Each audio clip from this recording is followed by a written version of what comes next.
and gentlemen, the events that I'm about to describe are going to sound incredible to most people. But I know they happened. I saw them happen.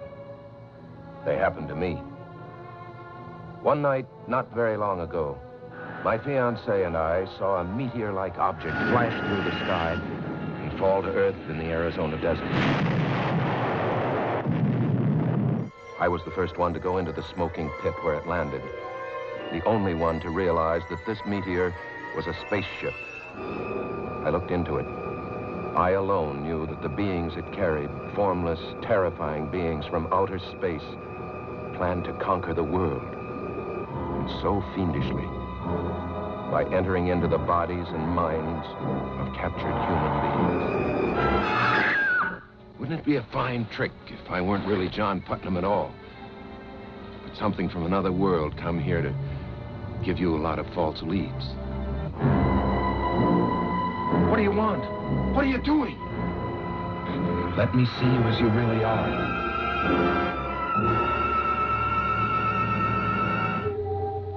No, you're not Ellen. You've got Ellen's clothes, but you're not Ellen.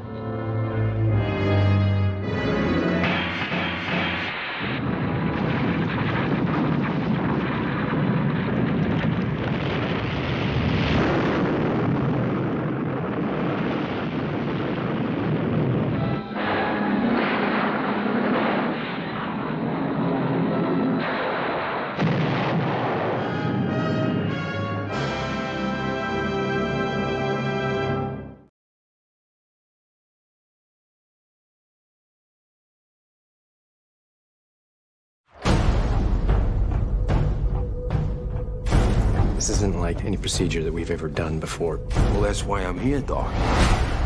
Your facial muscles, tendons, bone structure, everything. It was destroyed. Evil has many faces. You look fantastic, brother. Yes. Darkness has many allies. This deal is going down tonight. Raise your army! But there is only one who punishes them all.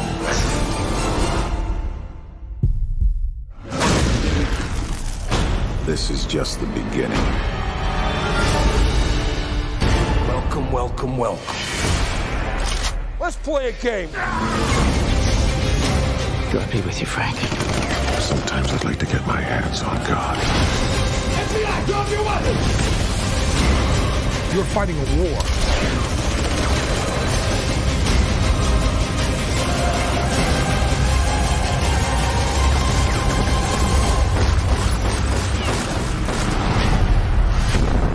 Punisher, Warzone. See you in hell.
Welcome, fiends, to another Friday night Fright Fest with your host, Horror Mike.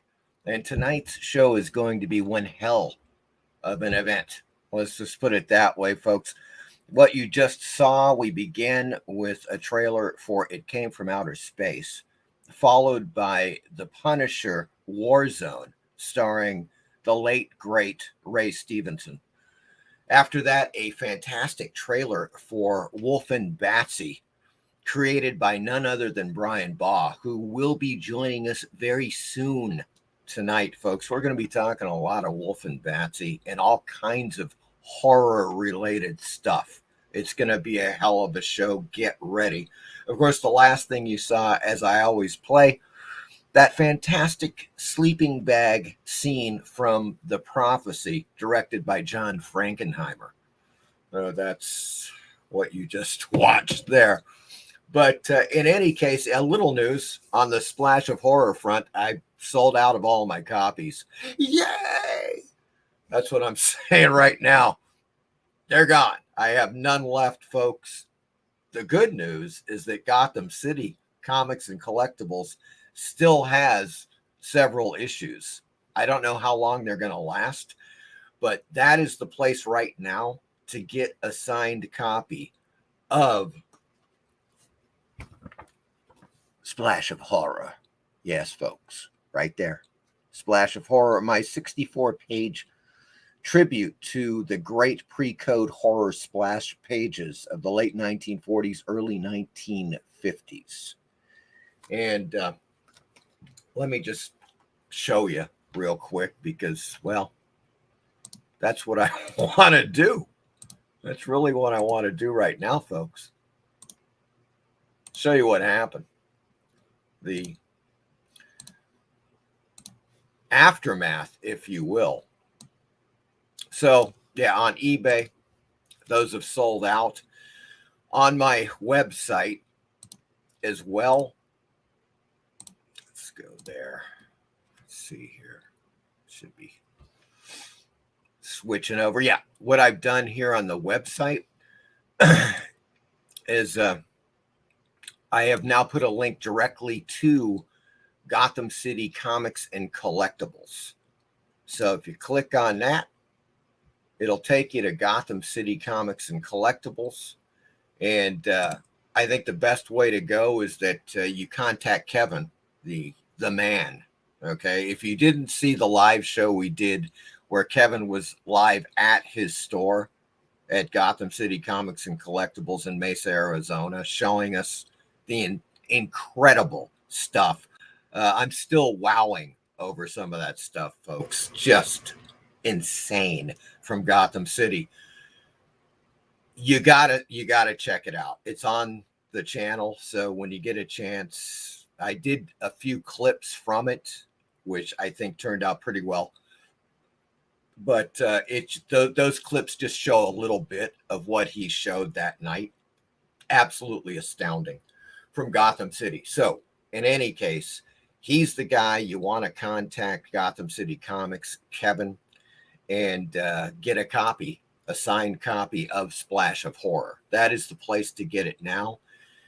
In a few weeks, I don't know exactly when, I've contacted indieplanet.com. Now, Indie Planet will be carrying a Splash of Horror. It will be just a print on demand kind of situation at Indie Planet. They're pretty popular, folks. So they've got a backlog of stuff that they're putting, they keep putting stuff on the website on indieplanet.com.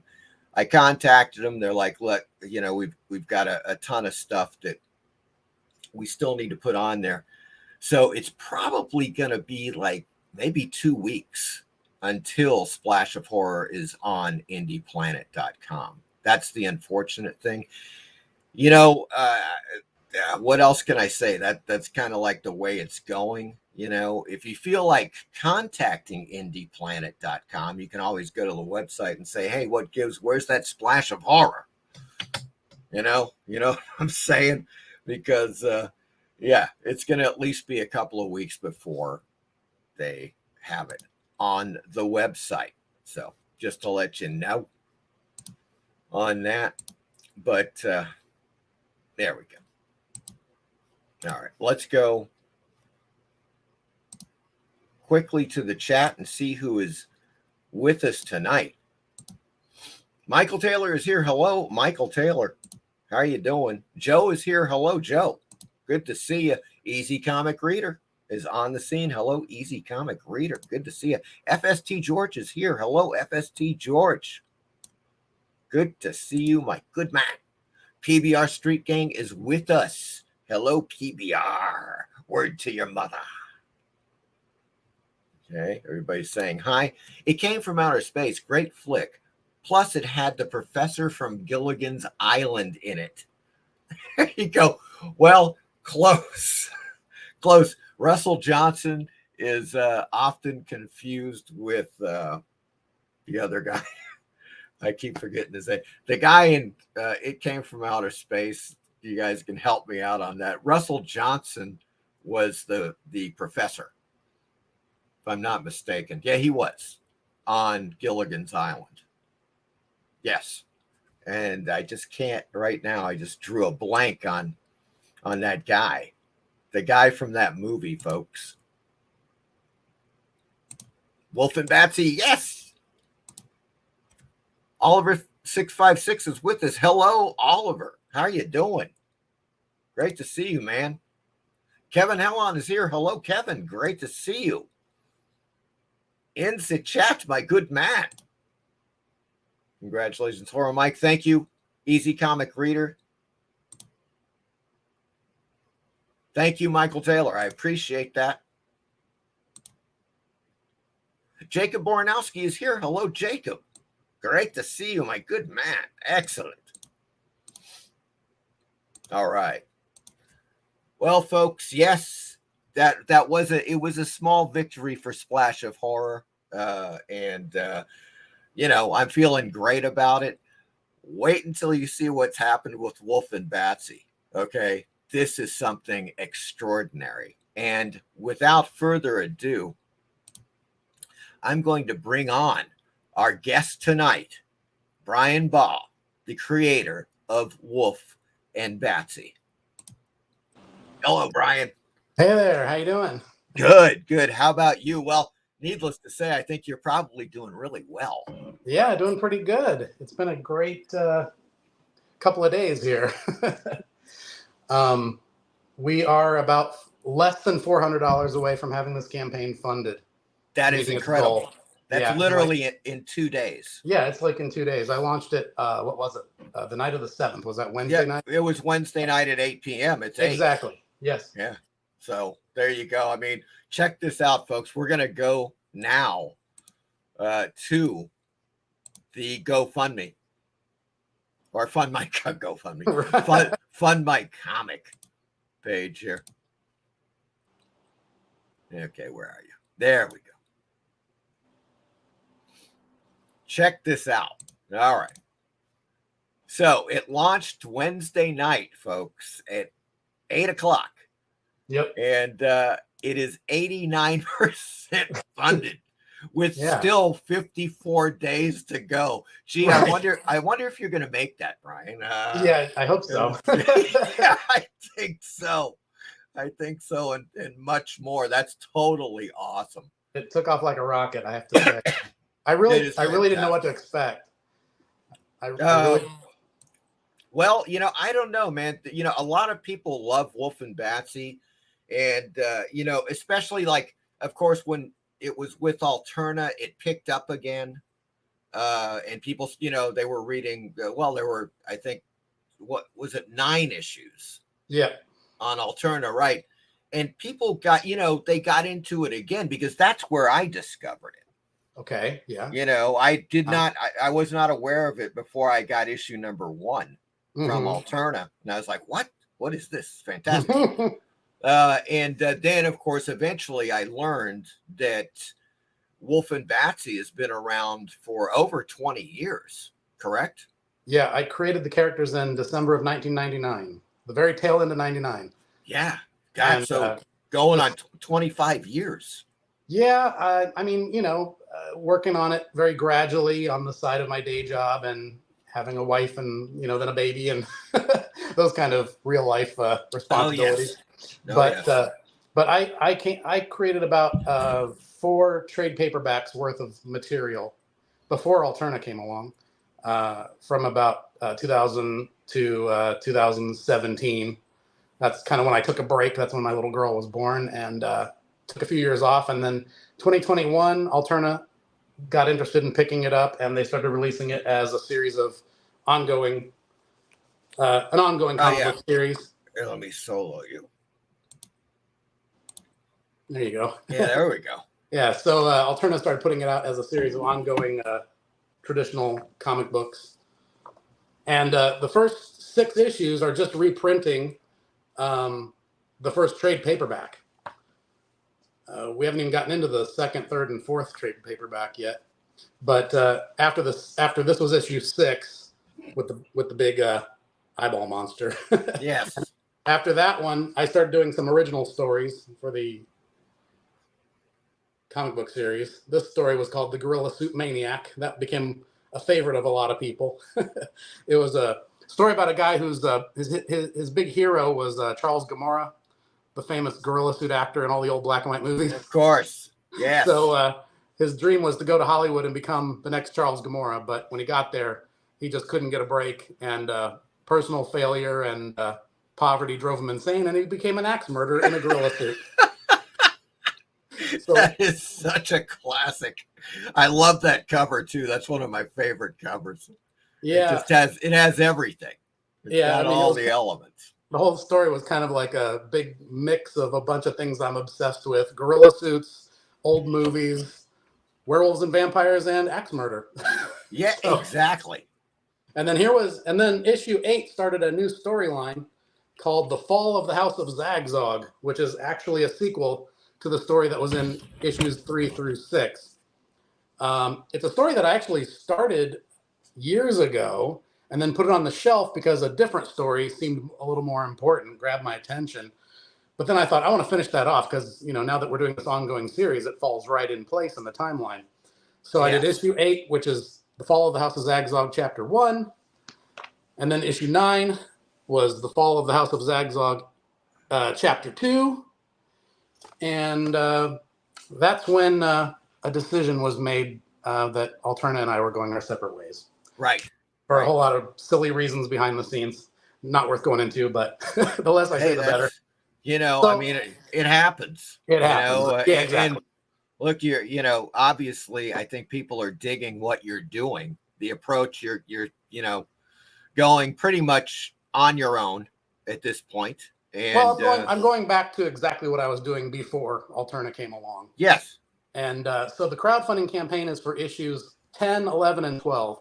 And I've already done test proof copies.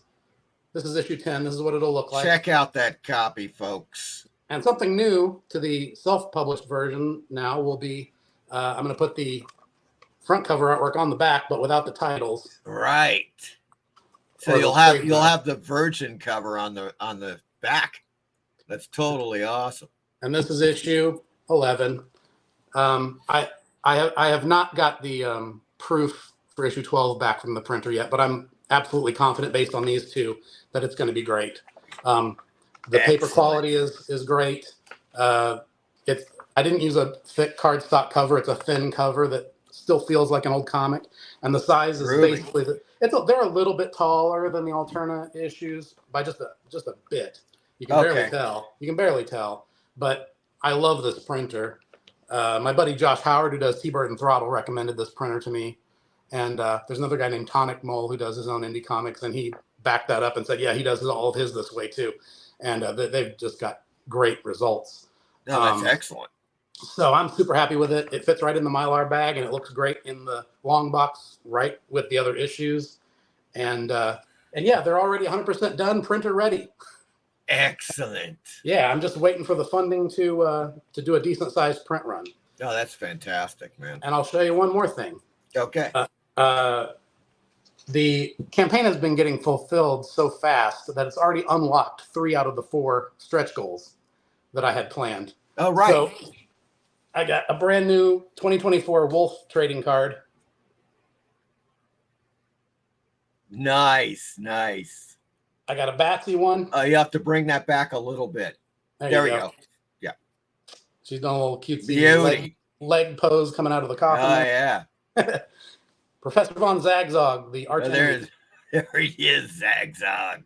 with his split open head, flies buzzing around his rotted brain, and a bloody knife and the Nobel Prize in his hand, because he is one of the smartest individuals on Earth. Of course. Now, those also have the bios on the back, right? Yes. Yeah. They've all got information about the characters on the back. Yes. And I'm debating, should I reveal the fourth stretch goal right here? Ooh. Well, you're about what? I think you said you're like $400 away from it. We're about $345 away from. Wow. So. Wow. I think it's safe to show it. Why not? Yeah, Who let's cares? do it. Let's see it. Here we go, folks. Brand new. Oh my God, he's got the gorilla. Newly designed Gorilla Suit Maniac trading card Oh my God. with all of his information on the back. Oh, that is fantastic. Yeah, people really like that one issue, so Oh, I figured he earned his trading card. that is just, look at that freaking thing. That is just, I love it. Folks, so how do the stretch goals work? I mean, how do they work? How does the stretch goal work with your campaign? Well, to be honest, I'm new to this whole crowdfunding campaign thing. I've been doing self-publishing comics for a long, long time, but this is my first time doing a crowdfunding campaign on my own. So I sort of just looked at what other people did and kind of applied their methods to my stuff. And it seems to have worked.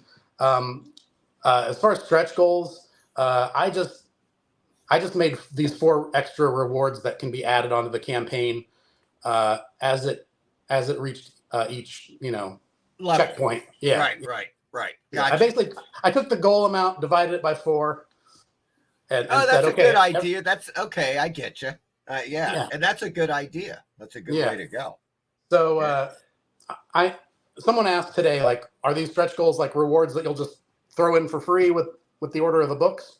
But my asking price on the books is so low, and these are more expensive to print than you'd think. So I am. These are to purchase. These are extra rewards, but the shipping on them is free because they're so lightweight. I can just throw them in the order with the books. So I gotcha. But my prices on the books are pretty reasonable. I think a lot of people have been commenting on that the prices are decent. So fair. So hopefully it won't break the bank for too many people. Yeah, it's $5 a pop. Yeah. For the these are 4. Yeah.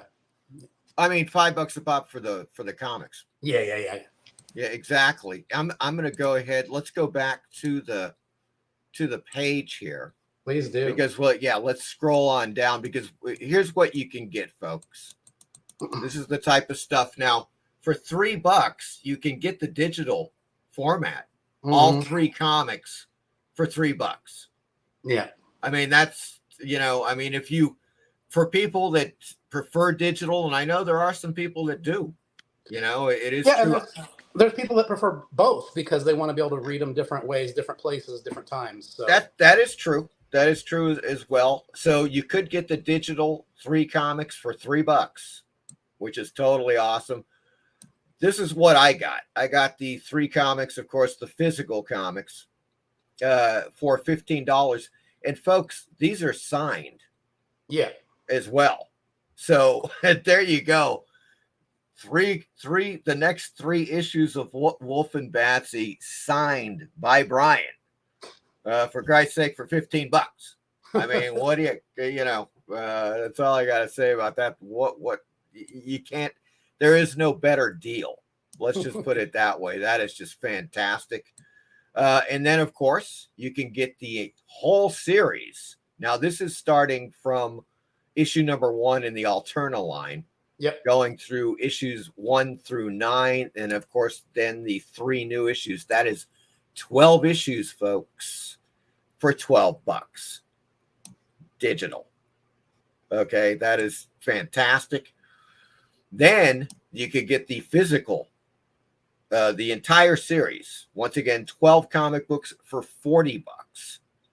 Okay, so when you do that, and these are all signed as well. Yeah.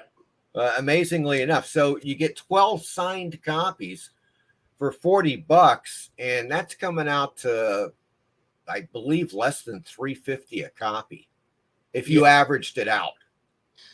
I'm doing something I want to let people know too. I'm not signing the covers. I'm just signing the inside page. That's the best way to go. Because I don't know. For me personally, I like getting my comics signed, but I don't like anybody scribbling on the cover. I like to be able to look at that cover artwork. So right. Yeah, and that makes total sense. That's how when I went and interviewed Everett Raymond Kinsler and Joe Sinnott for Haunted Thrills, I was like, oh, yeah, and both, with both of them, I was like, could you please sign these? I brought some of the, the comic books, some of the pre-code comic books, and they immediately opened up the books and signed the inside. Yeah. I mean, it was just there. That was because that's the way they do it. That is the way to do it. For a long time, I got these kind of copper colored Sharpies that, they would show up on dark or light, and I would sign the covers.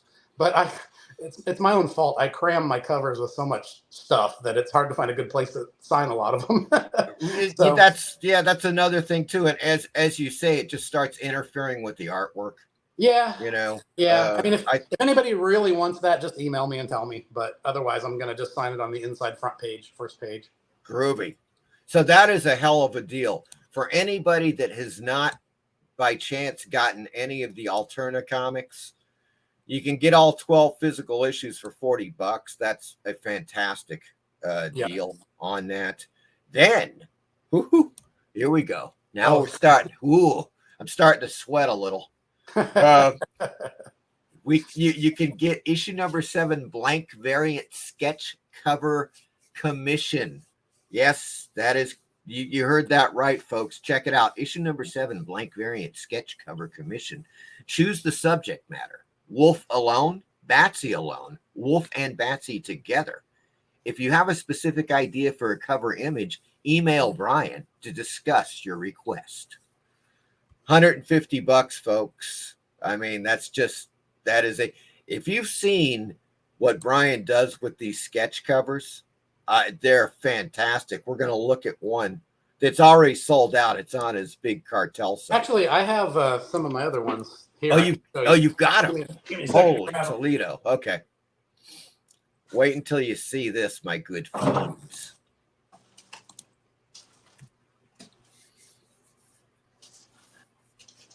Woo!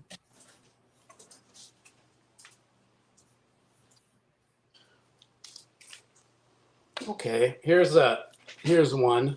These are in Mylar bags. I hope you can see them. They look good. Look at that she's coming out of a pumpkin. Yeah, let me pull that out of there.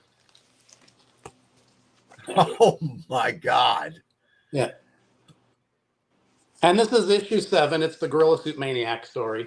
Oh my God. Now, are you still selling those? Yeah. I got a stack of these. Okay, now let me rephrase that. So you've got a stack of them, but they're all different, or are they all the pumpkin variety? I have a stack of these. Oh, I gotcha. Right. No, I was saying the ones you've already done. Are you selling any of those? Just I know you had one on your site, but it said sold out.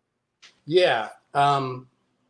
These are the ones that I did that I said I was doing a big batch of them, and these are the ones that I did, and I said I'm going to keep those as samples for myself.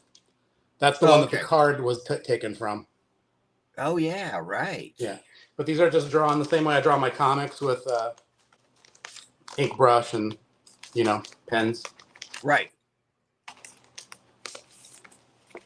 Here's another one of Batsy. Oh, that's a great one too. Yeah, I like this one. Actually, you know what? I have a YouTube channel where I've actually done videos of me drawing a lot of these. Yes, so I've seen that with using the brush and stuff. Yeah, so you can watch. You can see how you can actually see a lot of these being made. That is nice. Check that out, folks. But yeah, I love the black too. When you got the black right behind the title, that just makes it pop. Yeah. Yep. They all start out like this, and then I just do a drawing on top. But yeah, you can watch if you go to my YouTube channel. It's Bryan Baugh Art on YouTube.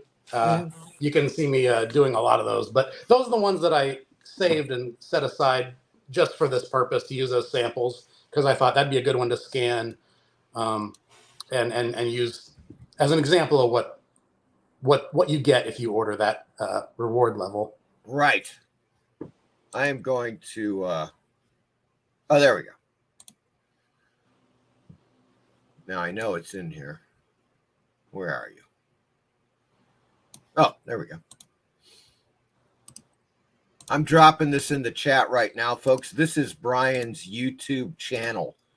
I highly recommend that you go over there, sign up, subscribe to his channel. You are going to dig the hell out of his videos. They're really great. He does have process videos where he's literally drawing some of these covers and other things as well.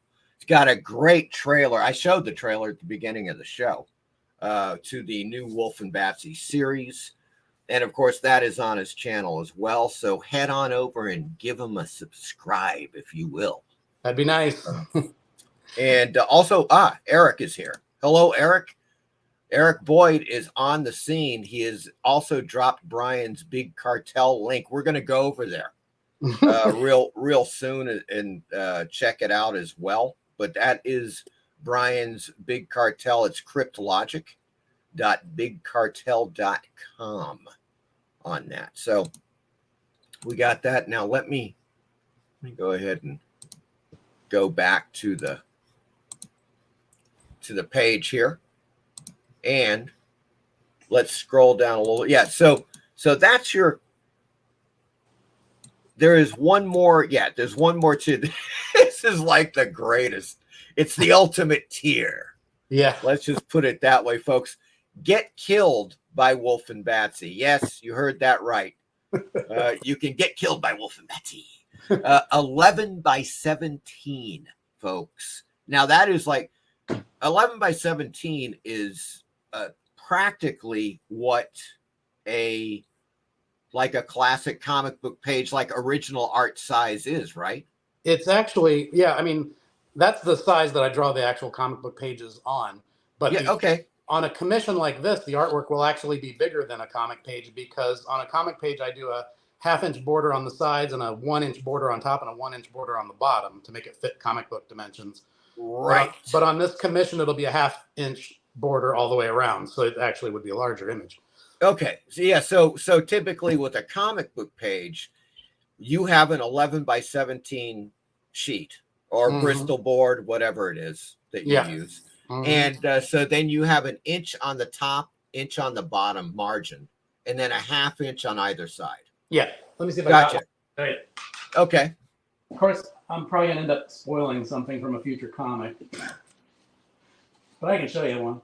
Okay. Okay, I'll show you this one. All right, I'm spoiling something from a future issue. Uh-oh. Whatever. Here we go. It's another first on the Horror Mike show, folks. Here's an example of an original page. So you see it's got a 1-inch border on top, 1-inch border on the bottom. Wow, look at that creature. 1/2-inch border on the sides. Whoa, what? Yes, a gory moment. Oh, that is nice. From a future story. But yeah, that's the size that your commission would be. Right. And so that's that size, right? Gotcha. Yeah. So that's what you're getting, folks. Yeah. I mean, that is just, let's just check that out again. So here's how it goes. As it says here, 11 by 17 original black and white pen and ink brush artwork of you getting killed by WULF or BATSY or both.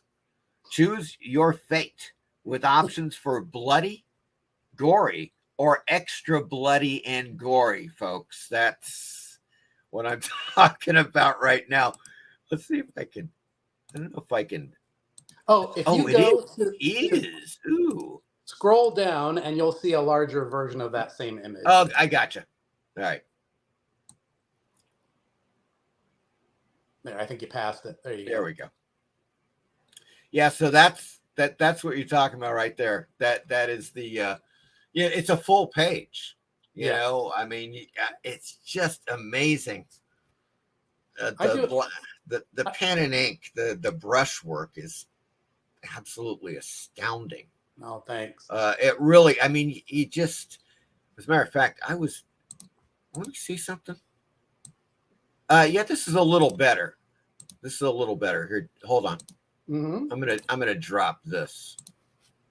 I'm gonna drop this right in there. That's a little better. As a matter of fact, I think I can actually get it a little better than that too. Where are my options here? It's kind of weird. See what happens there. That's a little larger. Yeah.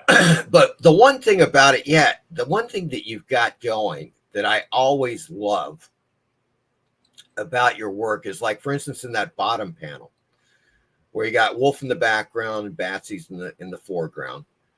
But the way that you ink the backgrounds, which are fantastic in the first place, like the trees, the branches, the gnarled, just the forest, everything, you get that tone where it makes, for example, Wolf like almost three-dimensional. He's kind of coming out of the page. It's just astounding.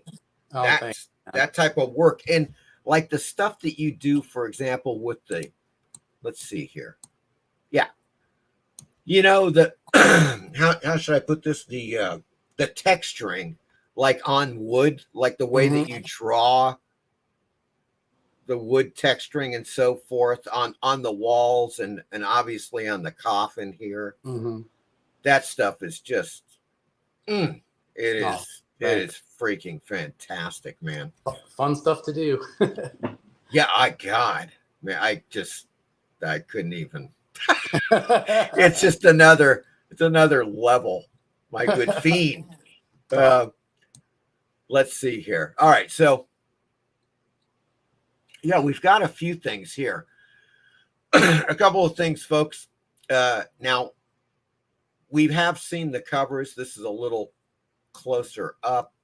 I think there we go. That's pretty good. Of issue 10, right? And so then we have an interior panel right here from issue 10. New chapter in the continuing Fall of the House of Zagzag story arc. Picking up right where issue 9 left off, Wolf and Batsy battle humans and mutated monsters threatening their new home. That is just beautiful right there. And then, of course, issue number 11. And one thing I do love about it's another great thing about the covers is that you always have in the little, label on the top left, you always put a different character or something that's going on that might emphasize what's actually happening in the book. Like, obviously, you got Zagzag here. And I always loved that in comics when I was a kid, when they would actually change that every issue. Or sometimes, a lot of times they would just have the same image month after month, and then out of nowhere they would change it, Right. And typically that's what they would do. You would see the same image a lot. Yeah. Then they would just suddenly change it at some point for some reason. But you do it all the time. Yeah. That's just it's a constant. It's really great. Yeah, I just feel like I'm looking for some way to put more entertainment into every inch of the comic. Yes. It is fantastic. I have to say, one of the nice things that I've been able to do since I've been returned to self-publishing is there's no ads in the book except for the ones I make myself. Right. But I'm able to use, when I was with Alterna, they required a certain number of ads. Some of the page space interior, like inside back covers and things like that. required ad space to cover costs of production and things like that. But I don't need to do that. So for me, I'm just like eating up the opportunity to take that extra page space and put fun stuff in there. Yes. Yeah. So can we expect to see any of your hilarious ads in these issues? Captain The ads Bloodclot's, like the Captain. Yeah. What is it again? Who is he? Captain Bloodclot's famous novelties. Yes. Is he gonna make an appearance? Oh yeah. Oh, fantastic, folks! If you haven't seen Captain Bloodclot, you got to see him. I've got some issues here. I don't know if he's in these issues. Oh, he is. He is. I'm gonna bring that up. But so in any case, this is issue number 11, and as the horrifying ordeal closes in this final chapter of the fall of the House of Zagzag, who will survive and what will be left of them? So there you go. There's another great panel. Love it. And then, of course, issue 12. That is just one. That is a nice cover. Very nice indeed. That's one thing about the trailer too. I love that opener where they discover Batsy in the casket. Yeah. That is just so cool. Oh, man. It reminds me, obviously it reminds me of a bit of like those characters, that find her. It reminds me a little bit of Tales from the Crypt kind of thing, and other pre-code horror comics. It's just really a great, just the style is fantastic. Thanks, man. Yeah. Great stuff. Me, pre-code horror comics, that's like one of my biggest inspirations. Oh, yes. Yeah. Oh, there's no doubt about that. So issue 12, special anthology issue, reprinting 3 early Wolf and Batsy short stories. If You Knew, Them's Monsters, and The Left Stalking. Yes. Okay. So there you go, folks. That is issues 10, 11, and 12. And once again, of course, you can get all 12 issues as PDFs, digital, for $12. I mean, that is as good as it gets. And then, of course, here is the issue number 7, blank cover variant, original art commission. Absolutely fantastic. Come to think of it, on my YouTube channel, I did a video where I did a little montage of a lot of the sketch covers that I did in 2023 that you can look at. You can see a bunch of... Oh, very cool. Yeah. Okay. Excellent. And, of course, here are the cards. Right here, there's Wolf. Yeah, it was crazy. All those, I think the first 2 unlocked within the first 24 hours of the campaign. I couldn't believe it. I thought it was going to take weeks to get this far. That is amazing, man. And of course, Professor Von Zagzag, right there. Fantastic. And of course, it's not even on here yet, folks. You've seen it here first. The gorilla. The gorilla is stretch goal reward 4. Yeah. Got to get a little further along. Yep. He'll be unlocked too. That is fantastic. So there we go. This is, once again, I'm going to drop this now. Oh, wait a second. Maybe he just, not, that was Big Cartel. Did he do that? Yeah, there we go. Eric, already way ahead of me. Thank you, Eric, my good man. Wolf and Batsy on Fund My Comic, right there. Folks, that's where you go to get issues 10, 11, and 12. You gotta check it out. Let's get back to the chat and see what people have been saying about us, Brian, behind our backs or something like that. I don't know. Let's take a look here. Oh my God. Okay, we've had quite a few comments. Well, I'm just going to start here. Eric comes in. He says, howdy. Howdy. And FST George says, so awesome. Yes. Thanks. Michael Taylor says, wow, 25 years. Yes, indeed. Okay, there's a link to my website. Thank you for that, dropping that, Eric. Bryan, very cool covers, fantastic art.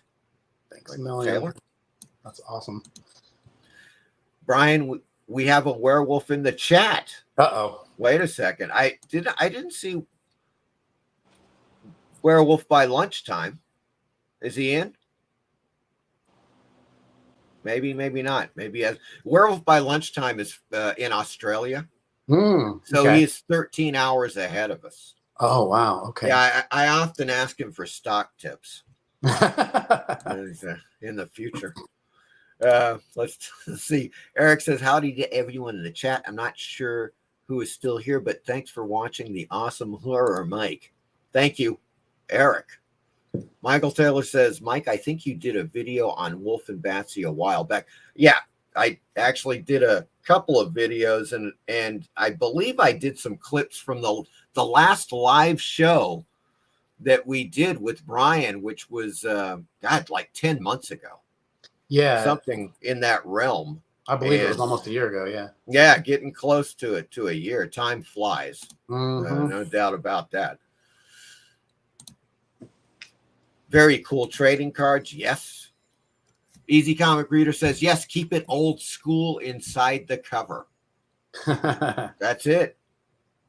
I'll show you something else, just a sneak preview. Oh, here we go. So Check here's it out, issue folks. 11, right? You mentioned inside the cover. Yes. So you remember in Famous Monsters, they used to do the movie reviews? Oh, yeah. So I did Dr. Rotbrain's mindless movie reviews. And these are reviews for movies I made up. Oh, that's great. Yeah.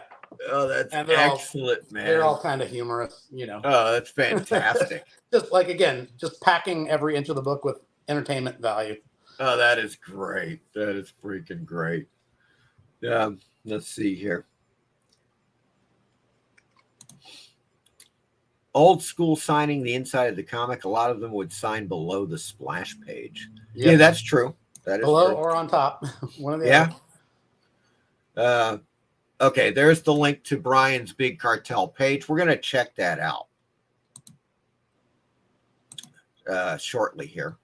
And that is, once again, the channel, Bryan Baugh's channel on YouTube, right there. Oh, Steve Harrison is with us. Hello, Steve. $40 is a steal considering the price of a graphic novel for an equivalent of pages. Yes. I mean, come on, folks. It's 12 physical comic books. I would assume it's probably, it's $40. I don't know what the shipping is. Do you have any idea what? $10 for US. $10 US for 12 issues, folks. I mean, that's fantastic. I've experimented with this, and they fit in a Gemini mailer.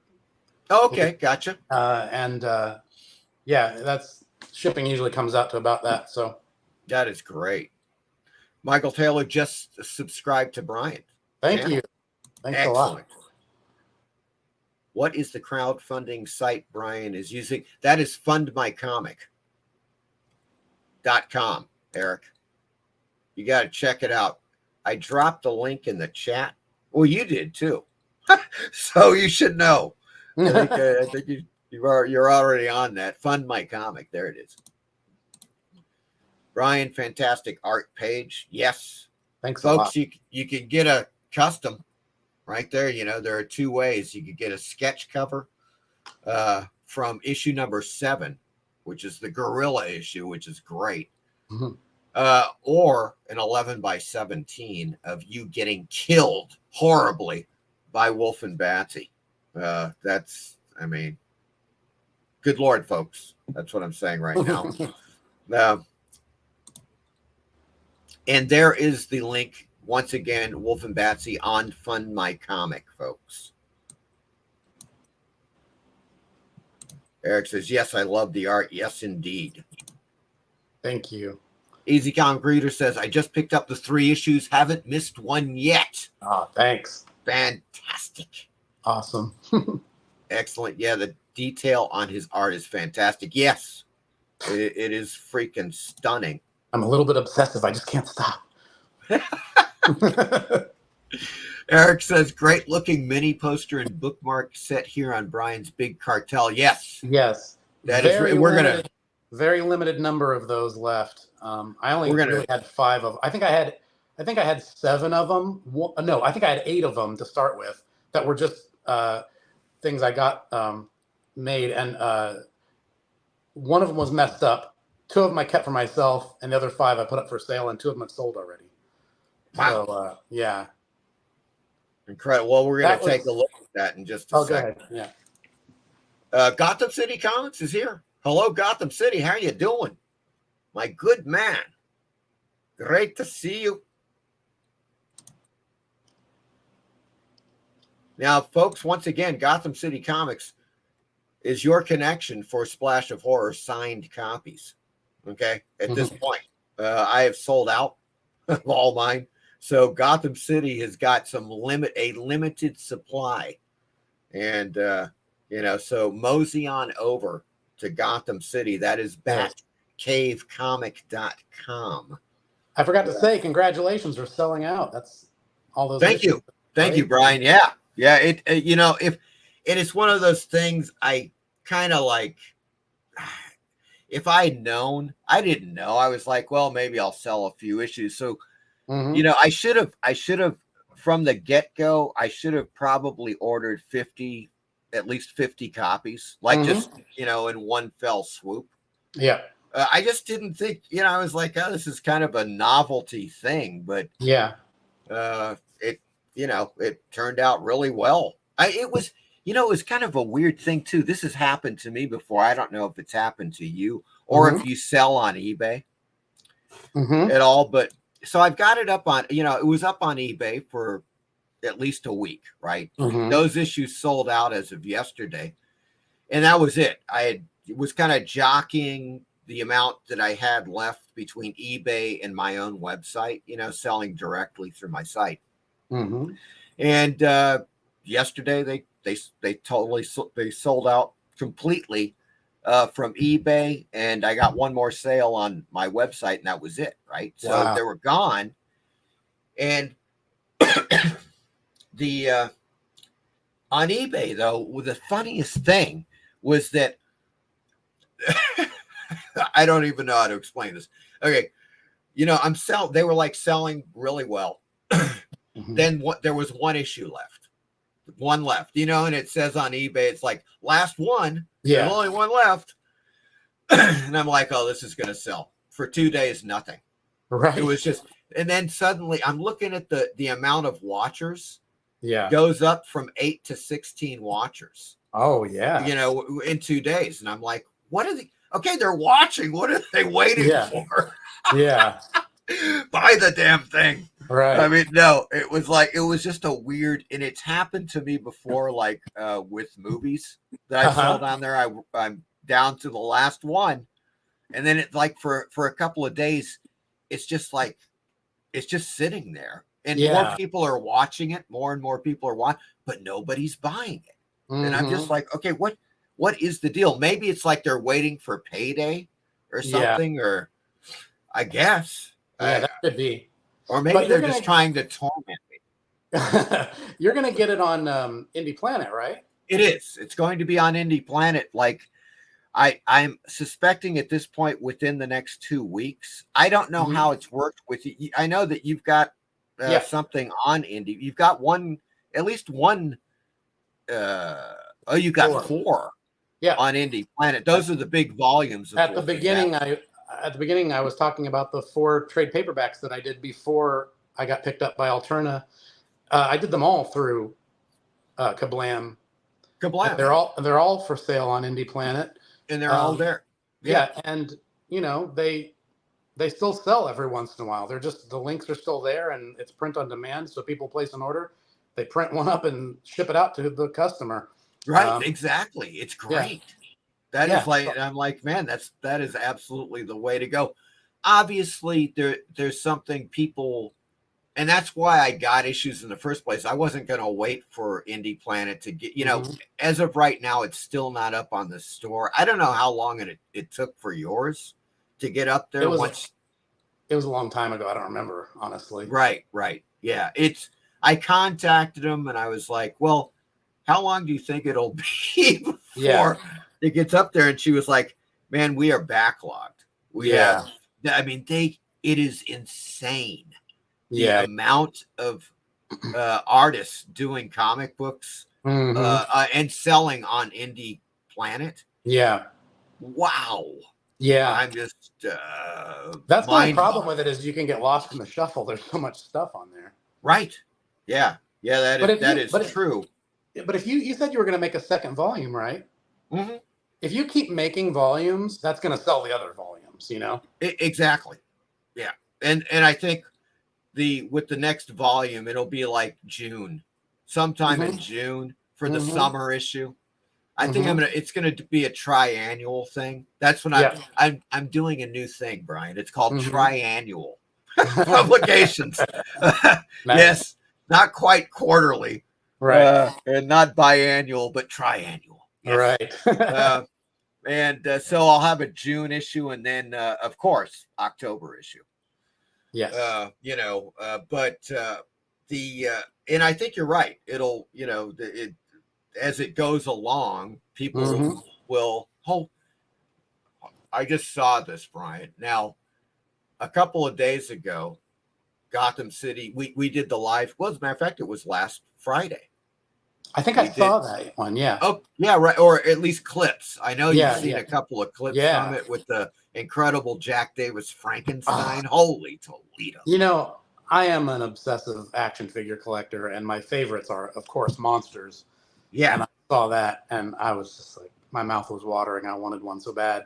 I know. It's just absolutely amazing, man. I'd never seen that. No, I hadn't seen that one before either.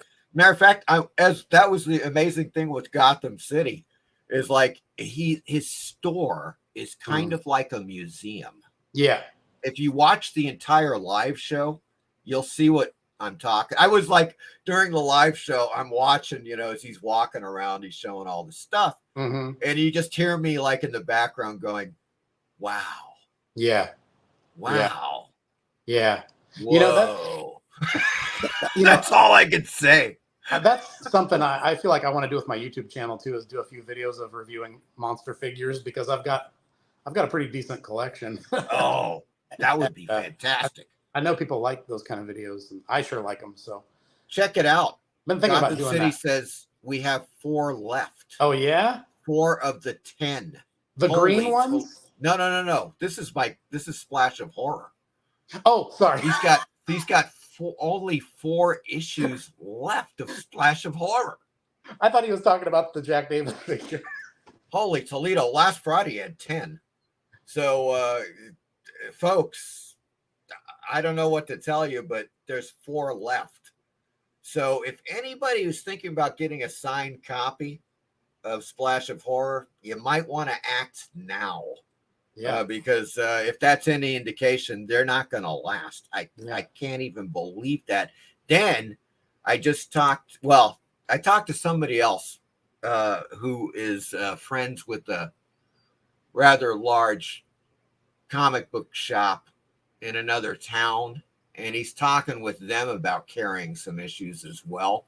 That's something that I've never looked into. I don't know if you have either. Like What's the that? Idea of getting your issues into local comic, like, not all comic book shops, but just like specific shops. Have you ever considered that? Well, I mean, that would be cool, but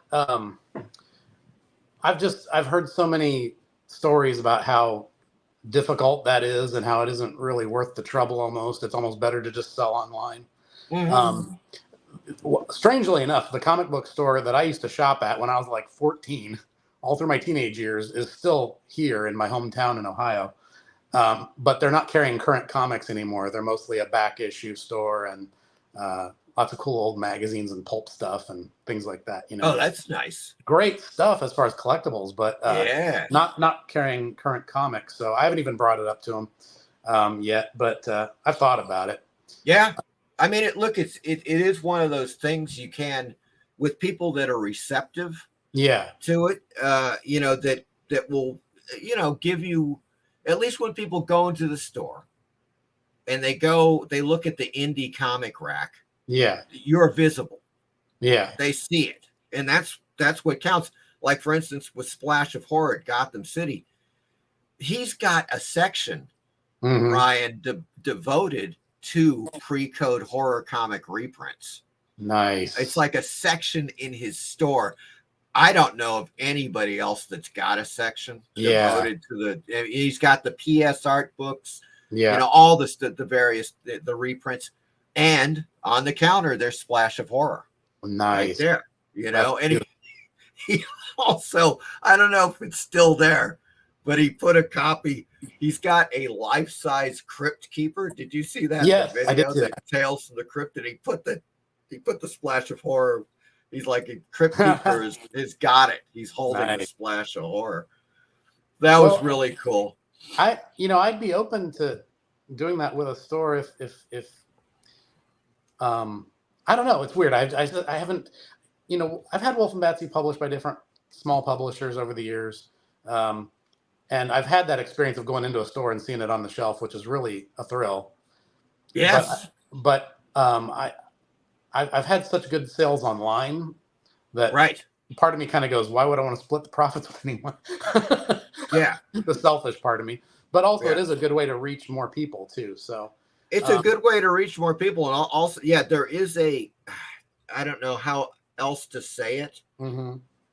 It's kind of like a prestige factor. Yeah. If you can get it into some major stores, Gotham City Comics, for example, I consider a major freaking store. It is unbelievable.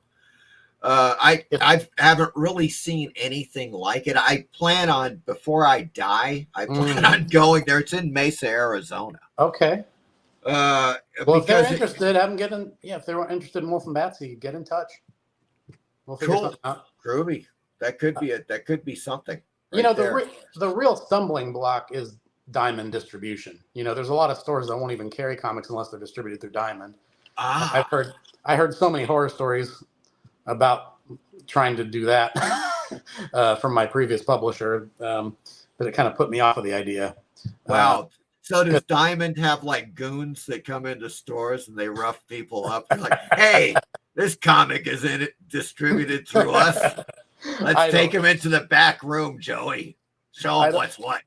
I don't know exactly, but I just heard a lot of unhappy stories about how they handle things. So it was one of those things where it just sounds like such a mess of red tape. I didn't even want to get into it.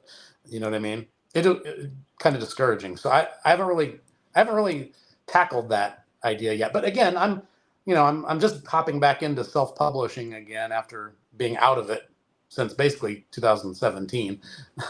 And I'm sort of taking baby steps, especially with this crowdfunding campaign as a new experience. And I'm just kind of taking it one day at a time, and whatever happens, happens. And if it's meant to get into stores one of these days, we'll figure that out.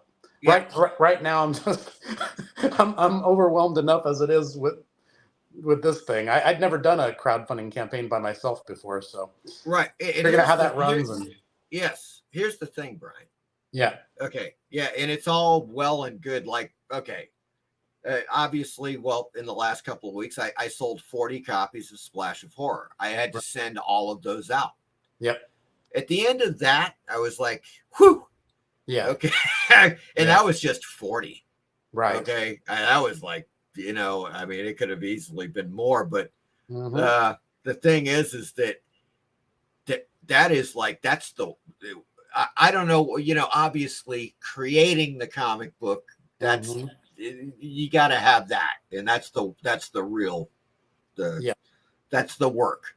Yeah. But the labor is fulfillment. Yeah, I know. It's just, wow. Doing that. So, and I've been doing it with my movies for years, right? Mhm. But never in such a quantity so quick. Right. Oh, Yeah, a splash that's of horror. I've never no way, man. 40 in yeah, 2 weeks. I get that, and I'm in for that myself. But Yeah. I But like you said, kind of like you, I've been doing that for years with my trade paperbacks, so I know how that goes. that's true. That is And true. since I parted ways with Alterna, I have Yeah. got the back stock of issues of the previous 9 issues. And since I put them up on my website, I've been getting like 5 or 6 orders a week. Oh, that's great. Yeah, it's been nonstop. So I've been that's excellent. going to the post office has become a weekly ritual, and making packages for like 6 orders a week has become a weekly ritual. So then you get into practice. Not only that, but you're Gemini mailing. Is that Yeah. So it's the best way. It's so much easier.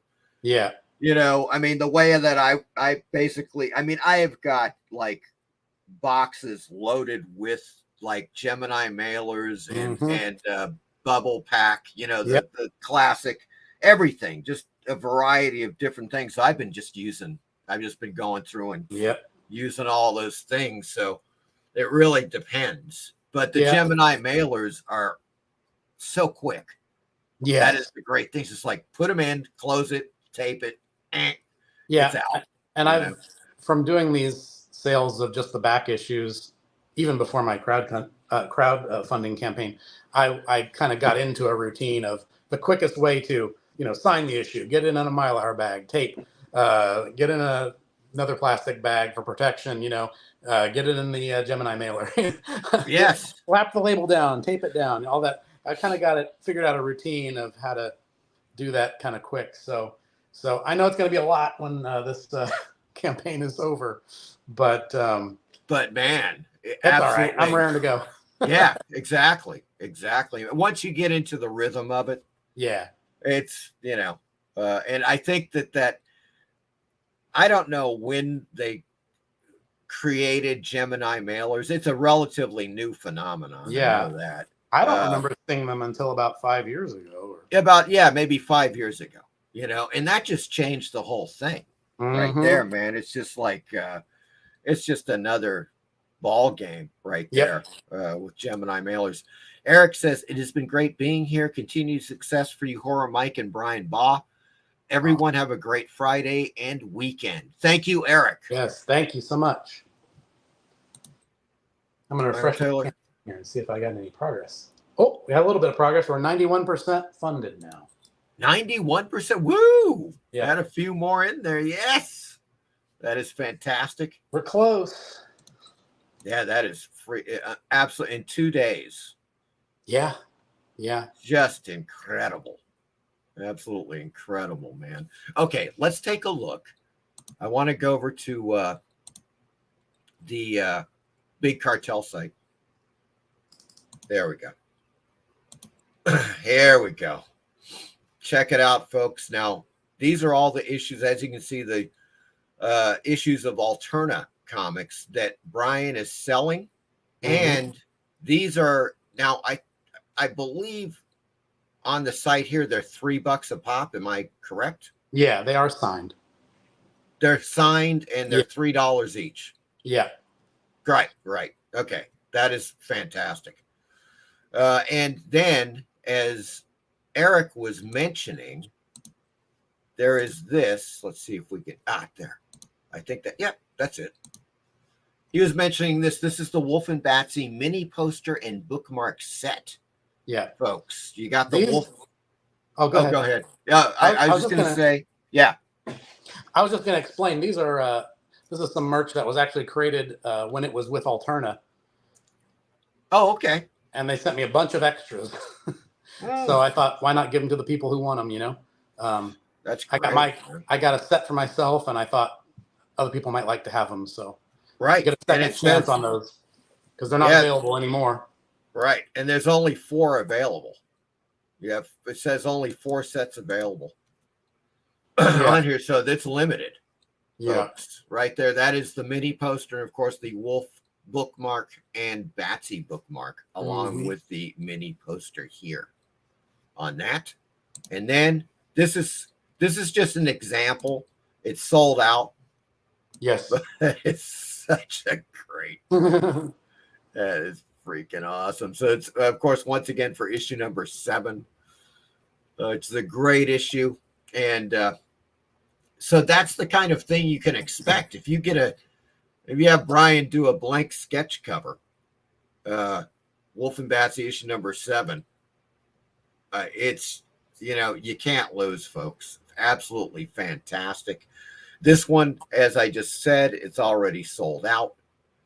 But there you go. That is, and you had the other one, which I pointed out, I don't know, it was a little while back.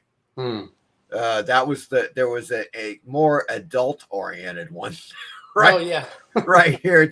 It's gone. So that's sold. I'm assuming. Yeah, well, I was going to say, I mean, if you order one of these blank sketch cover variants, you can certainly request what kind of image you want. Okay. Wolf and Batsy together looking cute or scary or whatever, or Wolf by himself if you prefer that, or Batsy looking a little bit more cutesy. Yes, exactly. A little more risque, if you will. Folks, that's what we're talking about right now. She doesn't complain. She does. Oh, my God. So that is, once again, that is the Big Cartel site. I'm dropping that link in the chat right now. There we go. Folks, that is cryptlogic.bigcartel.com. Yeah.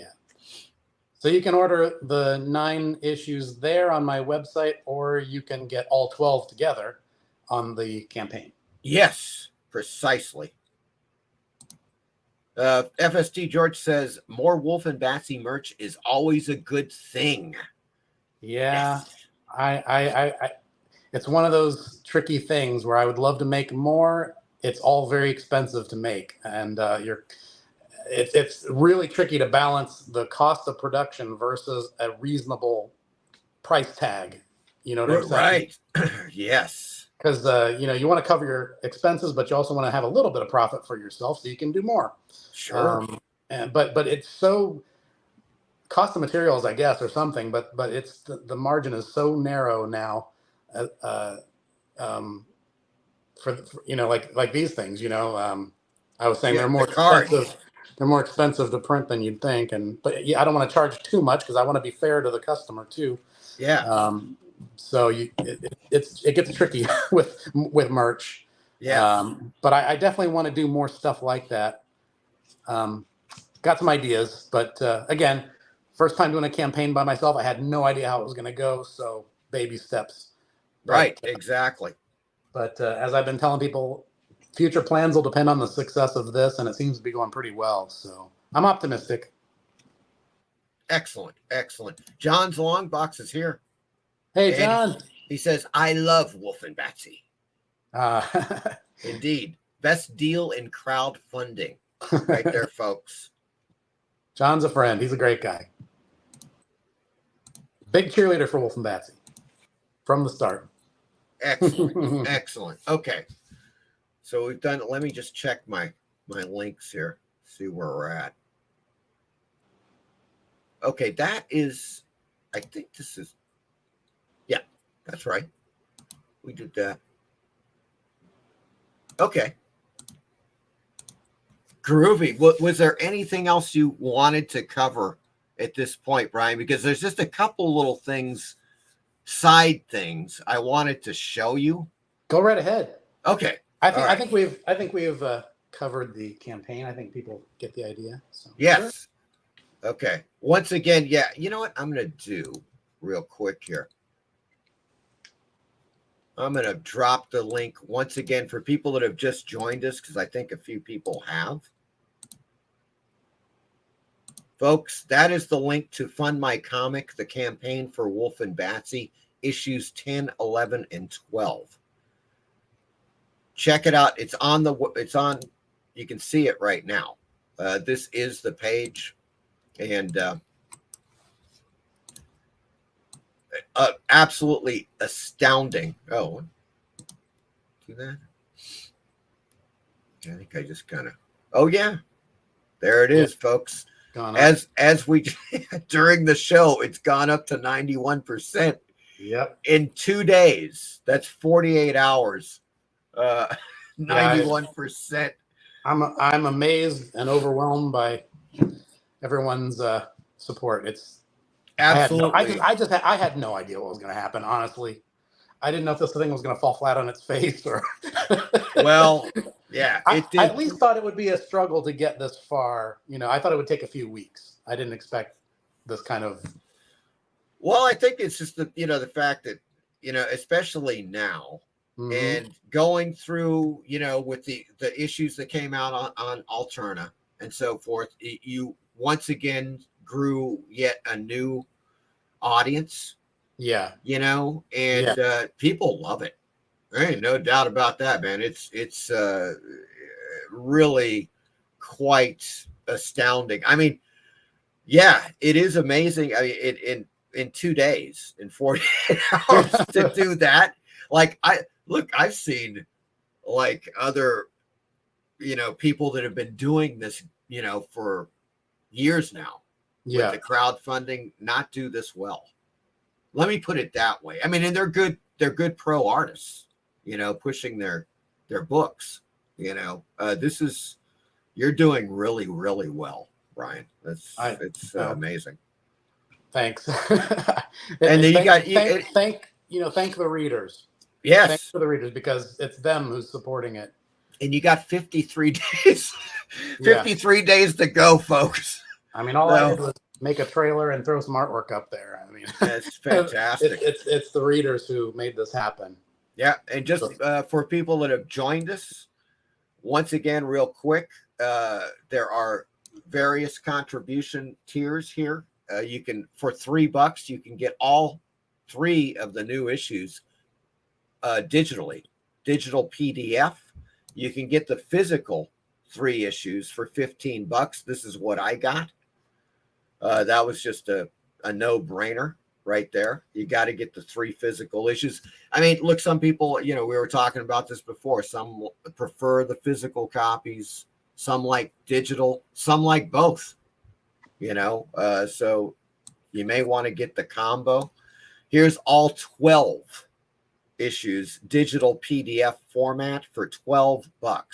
These cover all of the Alterna Comics issues plus the 3 new issues on this campaign, 10, 11, and 12. Then, if you want the physical comics, $40 for all 12, folks. And they're signed by Bryan. That's probably the best deal you're gonna see. And just to point this out again for anybody new who just showed up, they are all complete, all the artwork. I've even formatted all the pages for the printer. They're ready to go. They're printer ready. Right. I'm just looking for the funding to do a decent sized print run, and I've just done these tests. I did a test batch of the first 2 issues just to make sure they look. Oh good. yeah. So. Oh, hold on. Let me get you in since you got those. There we go. Yeah. So I did a test run for these just to make sure the quality of the printing was good, and they turned out great. So yeah. As soon as we get the fantastic, and of course on the back it's the virgin cover, as they say. Without the trade dress or whatever you call it on it. So that's really quite cool too. I love that. Fantastic. Okay, let's get back. And so you can get all 12 issues, folks, for $40. Those are signed. That's an amazing deal. Then you could get this is issue number 7. Issue number 7, pardon me. That's the Gorilla issue. Blank variant sketch cover commission. Bryan will do a custom sketch cover for you. Choose the subject matter. You can get Wolf alone, Batsy alone, or Wolf and Batsy together. Right there. Before, after. Before, after. Before, after. What's that? I'm sorry. Before, blank. Oh, wait a second. After. Okay, I'm not seeing you. There we go. Right. Blank variant, and then Bryan does his custom job Yeah. for you. Yeah. You just, I mean, $150, that is a hell of a deal. And right it's a there. one of a kind. Yes. And then, this is like the ultimate right here. So you got your, this is Get Killed by Wolf and Batsy for $300, folks. 11 by 17 original black and white pen and ink brush artwork of you getting killed by Wolf or Batsy, or Wolf and Batsy together. Choose your fate with options for bloody, gory, or extra bloody and gory. That's what we're talking about right there, folks. So that is the campaign. Get on over. If you haven't already, once again, that's this link right there, fundmycomic.com with the Wolf and Batsy issues number 10, 11, and 12 campaign. Absolutely fantastic. All right. Okay, Bryan, there's a couple of things I just wanted to point out because I think you might be interested in this. Yep. Okay, get ready. This is quite, I don't know if you've seen this. It's new. This is literally, they put a video out on this a couple of days ago. Okay. Oh, that's nice. It's the life-size invasion of the Saucermen display. Oh, yes, that's awesome. It is. It is freaking. It's Distortions Unlimited. Wow. This company. I've always loved that creature. Yeah, I know. It's Paul Blaisdell. Paul Blaisdell. Yeah. Mm-hmm. Yep. One of the greats. I got his book, Monster Maker. Nice. Paul Blaisdell's story. Of course, he did so many of these great creatures for Roger Corman and so forth, and without, just with no money, basically. And the ingenuity. This remains one of the iconic 1950s aliens. Definitely. There is no doubt about that. So they have the full, you can get the whole thing, which is, I mean, like, have them standing in your room, in your living room. I know. And you know how Blaisdell did that? Wow. Yeah. Isn't that freaking great? Yeah. He originally, Paul Blaisdell used one of those things that cake makers use. It's the tube. And he shot out, he used extra thick liquid latex. Nice. And he literally, shot out the veins on the head after he'd struck the molds, Okay, I'll be looking for that book. Oh yeah, it's Monster Maker. Paul, I can grab that off the shelf, but this is really quite. It's amazing. Now it's $1,500, and it, what can be said? That's a lot of money. Yeah, that's a lot of simoleons right there. Yeah, but yeah, he talks about Paul Blaisdell and everything on the deal here, and he talks about in the early 1980s they produced a limited number of masks from Blaisdell's original molds. Yes, I've seen those. Incredible. You just can't find them today. They're just gone. Right. The original. There are collectors who do have them. Oh, yes. Yeah.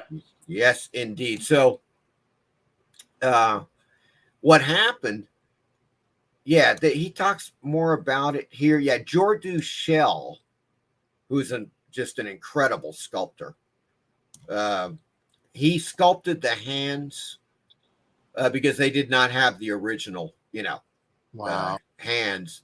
Those turned out so freaking great. Yeah. Man.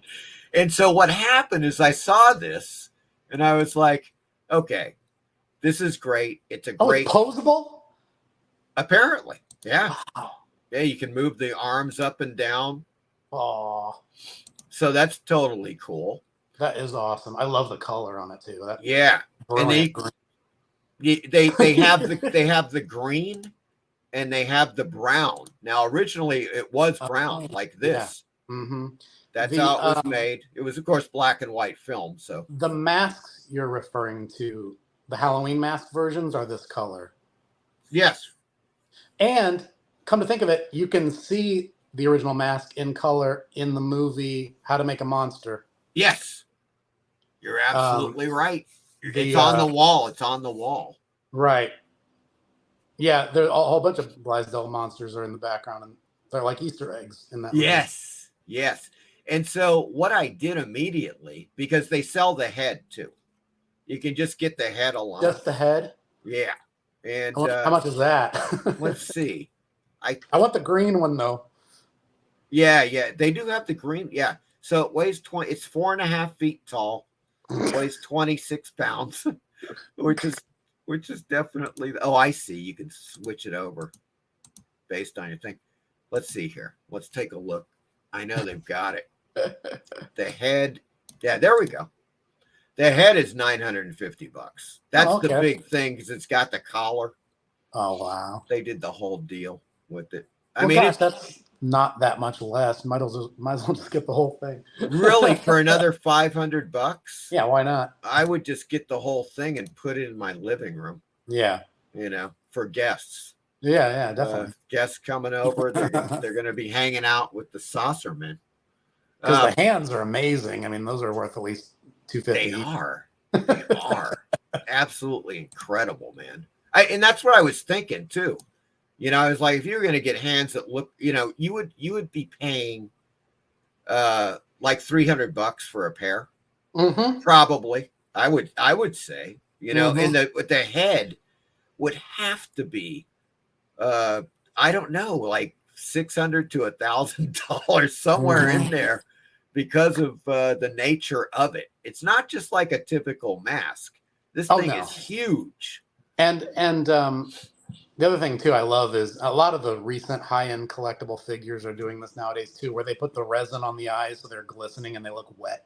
Yes. A lot of the better mask companies do that with the eyes on their masks too. And then they put the eye hole like up here in the eyebrow ridge. Right. Yeah. Got these examples of that right there. Oh, right. Yeah. Here's the problem. I contacted them immediately. Distortions Unlimited. I said, hey, you guys selling this as like a wearable mask? Right. And hands or hands, Yeah. And she was like, no, sorry. It's just a display. Mm-hmm. So you can't get it as a mask. It's already filled. In other words, they, would use the expanding foam. Yeah. That's how you preserve old Halloween masks. So they don't break down. Yep. Exactly. That's the way to go. So unfortunately, there's still nobody, to my knowledge, that is selling Invasion of the Saucer Men mask. There will be. Yeah. So I was like, man, I think you guys are leaving money on the table. Yeah. Because if you just made copies where you figured out, of course, you got to wear the mask. Okay, you got this big bulbous head. Mm-hmm. It's got to be supported somehow, so it doesn't collapse. I'm a big Halloween guy. I got a lot of masks, and I used to have this one fish monster thing that had a big horn on the top. And what they did was they just filled it with the soft foam rubber, right? And then they have a elastic strap that is hot glued inside and comes all the way down around under your chin, holds it in place. Right. And there's a company called Zagoni that makes great affordable masks. I have a gorilla by them and a werewolf by them and a demon mask that all had that same kind of like elastic thing that goes around the top of your head. It has little foam things around here to kind of hold it in place, and then a strap that goes down here, and the jaw is separate. So when you and there's a foam piece that goes right up against your chin. So when you open your mouth, the mask opens its mouth. Right. And that's not a super expensive mask either. It's like in the $60 range. And they're great, and they feel alive, and they stay positioned on your head because of that elastic strap. Yeah, I mean, for Distortions Unlimited, I don't think it would. Yeah, easily with ease they could do it, and they would sell hundreds. Yeah. I mean, I don't know. It's one of those. Saucerman is just one of those elusive masks that you can't get. Nobody's making them, and people love it. I think it's only a matter of time because we're in a resurgence of Halloween masks. Yeah, right now. and I bet you that there's a couple of things. Yeah. One, this looks like it. They did the job they did with this. That is the Saucerman. Yeah, I've seen some older masks or sculpts that are not so good. Okay, let's just put it that way. Like the head's more round and like it's squat. It's not like this, bulbous type of thing, like the way that they have it. Well, that is the look of the Saucerman. Yeah. And I immediately thought to myself, I was like, man, if they sold the hands and the mask, I would make a sequel to Invasion of the Saucerman. Are you kidding? Amazing. Yeah. It would be freaking great. Yeah, that's great. Oh yes, I mean, you got it right there. That's the whole thing. And and for collectors, even just one of the hands would be an iconic item to get, because there's the scene in the movie where don't they cut off one of its hands and they destroy it with salt or something like that? They could make a severed hand prop. Yeah, because that happened in the movie, right? They had the severed hand. Yep. So you could just sell the hand and somebody would be into that, Yeah. Oh God, they could do that, and then they could make like Saucerman vodka, or because that's what it makes them. It makes people like it made Frank Gorson drunk. That's right. It didn't kill him. That's right. It had the needles that came out of the fingers, right? Right. Yes. I forgot. You're right. Been a while since I saw that. I'll tell you what else they need. What we need is a new updated Blu-ray of that movie. Yes. It's hard to find even on just old DVD. You're absolutely right. You're right. And it's a great film. I love the film. Frank Gorson is great in it. Yeah, it's awesome. It's classic, just drive-in 1950s horror, with a lot of comedy. There's a really good dose of comedy in it. And those creatures are just great, man. Yeah. Yeah. So there you go, folks. It's $1,500. I know. It's just like it's painful. But in the overall scheme of things, if you have, it's a life size, it is it. So I can see why it's that much. I understand, and for certain collectors, I am sure. As a matter of fact, what I'm hoping is that they're getting bombarded with people like me going, hey, you should sell it as a mask too. Yeah. That'd be really how great. could they not be thinking about that anyway? Right. They're a mask company. Yes. Primarily. Well, they do Distortions Unlimited. Although I think they've gotten really into the Halloween props as of late. Like for instance, check this out. Didn't they used to just be a mask company though? Am I wrong? I think you're correct. I think you're absolutely correct. But check it out. All of these things, like they got the witch. Yeah, it's just a prop. Scarewolf Legend. Scarecrow Wrath. Alien Spider. They're all just props. Nice. They're totally cool, but they as a matter of fact, I don't know. They do have masks. There's masks. I don't know why they don't. Yeah, these are half masks. Yeah. From what I can tell here. Am I mixing them up with another company? There was one that did the really gory ones. I think I'm mixing them up with somebody else. Maybe you are. It might be Death Studios, maybe. I think you're right. Isn't it Death Studios? Might have been. I might be getting that mixed up.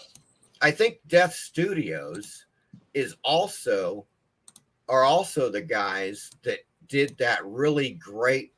Did you see that on the video? They did the Black Cat mystery cover. It's the radium cover where the guy's face is melting off. Classic issue of Black Cat mystery. Yes. Drawn by Lee Elias. It's in the video. They did the head. Now hold on a second. I know a guy. He runs a company called Devil's Workshop. That's it. Sorry, Devil's Workshop. His name's Pete. I actually did his poster for him as a trade for one of his masks. My favorite mask he did was remember the issue? I don't remember the issue number, but it's the creepy with the corpse in the coffin. He's like this, and he did a mask based on it called the Grinning Skull, and it's got this big like tear up in his face like this. If I could access my photos, I'd show you my pictures of it. But he made me a red one, and he made me a red one with crazy pink hair, and he made me one that was green that looked like it came out of the swamp. I think that's the company that did that Black Cat mystery head. Yeah, uh-huh. Yeah, and as soon as I saw it on display in the shop in Gotham City Comics, I was like, that's the Black Cat mystery head. The melting face, it's called White Heat. That was it says White Heat on the cover, and the guy's face is melting off. Mm-hmm. And it's just fantastic. But I got something to show you that you just reminded. Give me 1 second. Okay. Let's go to the chat. I know we've had a few people come in. Good Lord.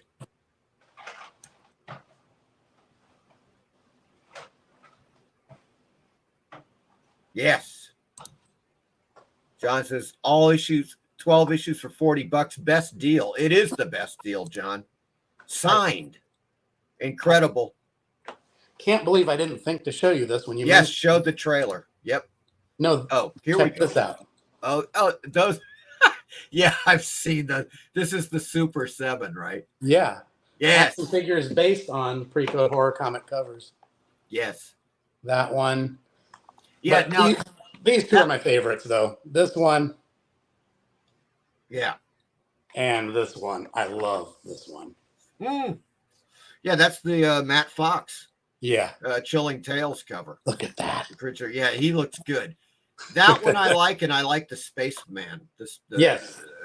Yeah, I think here's the thing. My complaint with those is that they're too small, and the detail, especially the Black Cat mystery, the guy, the radium, the White Heat. Man, there's a lot of detail in that face. Yeah. And it's not on that little thing. So they look pretty cool though. It's I adore them. I bought 2 sets so I could have one out of the box, one in the box. My God. I don't normally do that. Right. Yeah. So when I saw that the head, the full size head he had, I was just like, where did you get that from? And he mentioned, as you said, the Devil's Workshop. Yeah. That's it. That's the place, folks. Absolutely insane. Yeah, he's amazing.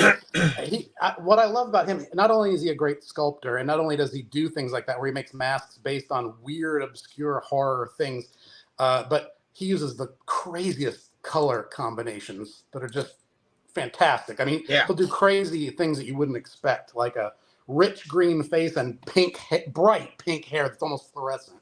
That is awesome. Things like that. He did a mask. Do you remember in the old comic books the advertisement for the Gale House Ghoul for the record, the scary record? He did a mask of that character. Oh, right. And in his style, it just looks freaking amazing. I got one of those fantastic. Too. I got a little collection of Devil's Workshop masks. That's not right here to show you, but I do have some. I do have like 5 or 6 of them. Okay, here's. John's Longbox says, get all 12 issues for $40. Best deal in crowdfunding. Absolutely. I concur, my good man. Did you show the trailer? Yes, the beginning of the show. It is fantastic. And of course, it's also on Brian's channel. Thank you. And it's on the campaign page. And on the campaign page as well. And Kevin just bought he just got the 12 issue deal. Oh, cool. Dun, I'm dun, going to refresh and see what we're up to. We're so close to funding. That's fantastic, Kevin. We're 92%. 92. We just brought it into the 92. Yes, thank you, sir. Oh, that's excellent, man. You're going to dig it, Kevin. I've known Kevin for years, Brian. Oh, cool. We go way back to Southern California days. Oh, cool. Hanging out in the 1980s. In Nice. in SoCal, man. Nice. It was really bitching. I just moved back here from there. I grew up here in Ohio, but I was living in Southern California for the past 20 years, actually working in animation. Wow. From 1996 to 2022. Okay. Yeah. Okay. Yeah. I mean, I was, actually, it was one of those things where we were, when I was small, like, I'm talking when I was a wee kid, we lived in Mississippi, in Long Beach, Mississippi, on the Gulf Coast for several years. Then we moved to Lancaster, California, in the high desert, because my dad worked for NASA and he worked for Rockwell. He was an electrical engineer. And so we moved out there. He's working for Rockwell there. And when I turned 18, I was like, Los Angeles. I was like, I'm going. So I lived in Orange County in Los Angeles for 10 years, from 1980 to 1990. Nice. Okay. That was it. And that's where I met Kevin in Lancaster. We knew each other a few years before that in the 70s. And we were like total sci-fi nuts. Like we loved, Harlan Ellison, Philip K. Dick, a lot of, science fiction writers who were incredibly popular at that time. Obviously, the 1970s and 80s was huge for Ellison, Philip K. Dick, Robert Sheckley, a lot of these guys. And so we hung out a lot. We went to a lot of shows. We were definitely into the punk rock scene. Oh my God, it was huge. It was like, the Dickies, Dawn of the Dickies. I don't know if you're aware of those guys. The Incredible Shrinking Dickies, all those guys. They were like sci-fi horror punk. That was the whole thing, that was the Dawn of the Dickies that album was just one of my favorites. So we have known each other in essence since the late 70s. Yeah. So like for more than 45 years, I guess. Yeah. Something like that. Yeah. Somewhere in that realm. So I've known Kevin for a long time. And literally a few months ago, he got a hold of me via Facebook. Well, we had not spoken like for a couple of years. Yeah. And so now we're back on, we're talking and stuff. And he comes and, into the chat, hangs out in the show. We talk. And I think that Kevin is the type of guy that he's going to dig the hell out of Wolf and Batsy. That's what I'm saying. Nice. He got the 12-issue deal, which is fantastic. Awesome. Well, you'll get everything up till now. That is brilliant. John's Longbox says the proofs look amazing. The colors are outstanding. Yeah. Again, that's a testament to the printer. When I did this issue 12, just looking at the art file on the computer, because, things always print a little darker than they look on your screen. Yeah. And I really thought I was pushing my luck with some of these subtle, the darks. Yeah. And in here in the house, and it's kind of hard to see on this screen right here, but when you see it in person, you can really make out all the detail in the house. It didn't get muddy like I was afraid it might. Oh, right. This painterly kind of stuff in the mountain here kind of came out fine. It might be a tiny bit darker than it looks on my screen, but not by much. It really printed very faithfully. So, I thought this tree might get lost in all these clouds, but it stands out. It looks really good, man. It looks really freaking good. And I mentioned trivia fact on Twitter earlier this evening. My color scheme on this cover is an homage to the old Chilling, Thrilling Sounds of the Haunted House record that I had when I was a kid. You remember the old Disney Haunted House record? Of course. With the house on the hill. With the house. The blue grass blowing in the wind. That is great. That's exactly what I was doing. Oh, that is fantastic. Oh, my God. I always got to have my homages to the old horror stuff. Yes. Oh, absolutely. Let's see here. The proofs, very cool wraparound cover. Man, I really want to get killed by Batsy. John says. I love the blue on that cover. Yeah, it's great, man. Great piece, but the price out. Yeah, the saucer, man. Yeah, it is. It's calling Kirk Hammett, Yeah, and Guillermo del Toro. Yeah, exactly. Those are the guys that are just going to Well, snag them. Actually, wait a minute. How much have I earned on this campaign? Just kidding. Yeah, right. You're starting to consider it. Yeah. Oh my God. Wiley J. Draws is here. Hello, Wiley J. Draws. Good to see you, man. A museum that featured all the mail-in items in old comic ads, including masks, would be awesome. Oh, that would be great. That would be freaking fantastic, man. I have one of the old mail-in items. And it actually ties into Wolf and Batsy, but not these issues, a later story. One of the stories that hasn't been reprinted here. I got the Dracula soil necklace. Oh, that's fantastic. Yeah, the soil necklace. Right. I have the one that they sold in the old monster magazines. Like Captain Company, right? Yeah, with the certificate and everything. Holy Toledo. I can show it if you want to see it. Yeah, we got to see it. Werewolf by Lunchtime is here. 13 hours in the future. Hello, Werewolf.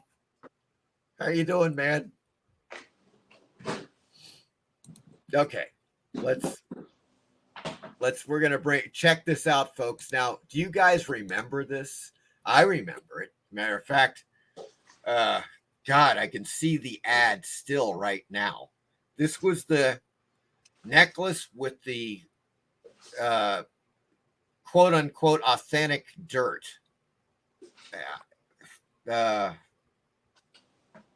Well, I think Bryan can explain this better. Now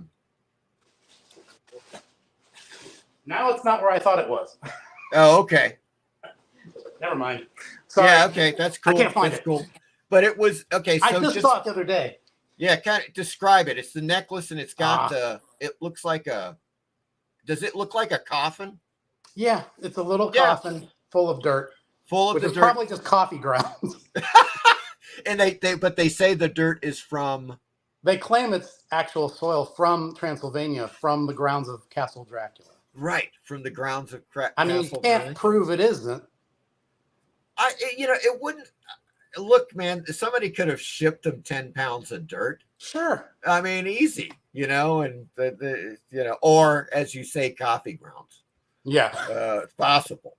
I don't know, but it's such a cool thing. I just can't find it. But I remember the ad distinctly in Captain Company, Absolutely fantastic.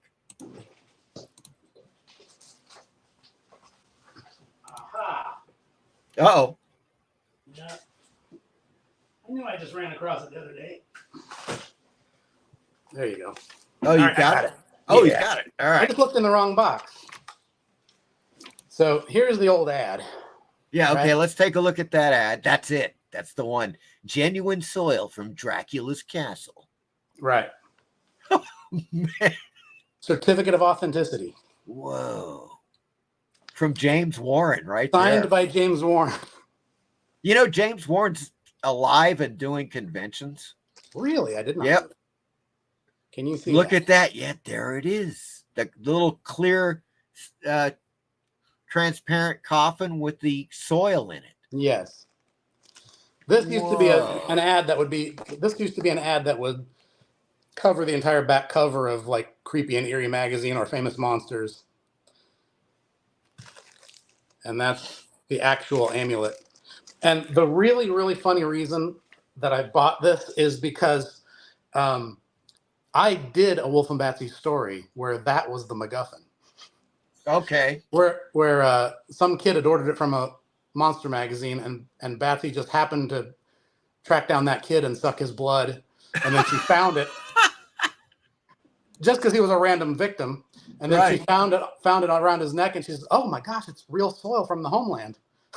Oh my God! And then she wears it throughout the story, and then later she loses it, and it becomes it becomes like almost a thing that is being chased around, and it gets used to set up a bad guy and fool them into their demise. But I had done that story as a little homage to that thing, And then I saw somebody selling one on eBay. Right. Yeah. As a And I matter of said, fact, I a have few to get years it. ago, several years ago, I saw somebody selling it on eBay as well. Yeah. And you can, obviously they'll pop up occasionally. Yeah. It's pretty rare. But and I was like, oh my gosh, this is crazy. I mean, That is a comic book story that was like homaging it, and then there's the thing. Like, how can I not buy it? Yeah. I'm kind of surprised that, for instance, Famous Monsters went on. As a matter of fact, they're coming back. They've got a new issue that's about to come out. Yeah. Unfortunately, it's $25, which I think really? I think it's way out. They're out of bounds with that. Jeez. Yeah, because it's the same. There's nothing different about it. Is it a reprint? No, it's a new issue.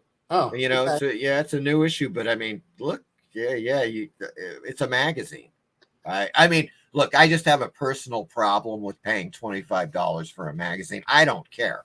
Unless it's the original one, and you're buying an old back issue. You know what I mean? Oh, sure. That's the only way. Absolutely. Yeah, but I mean, God. But not for a brand new one. No.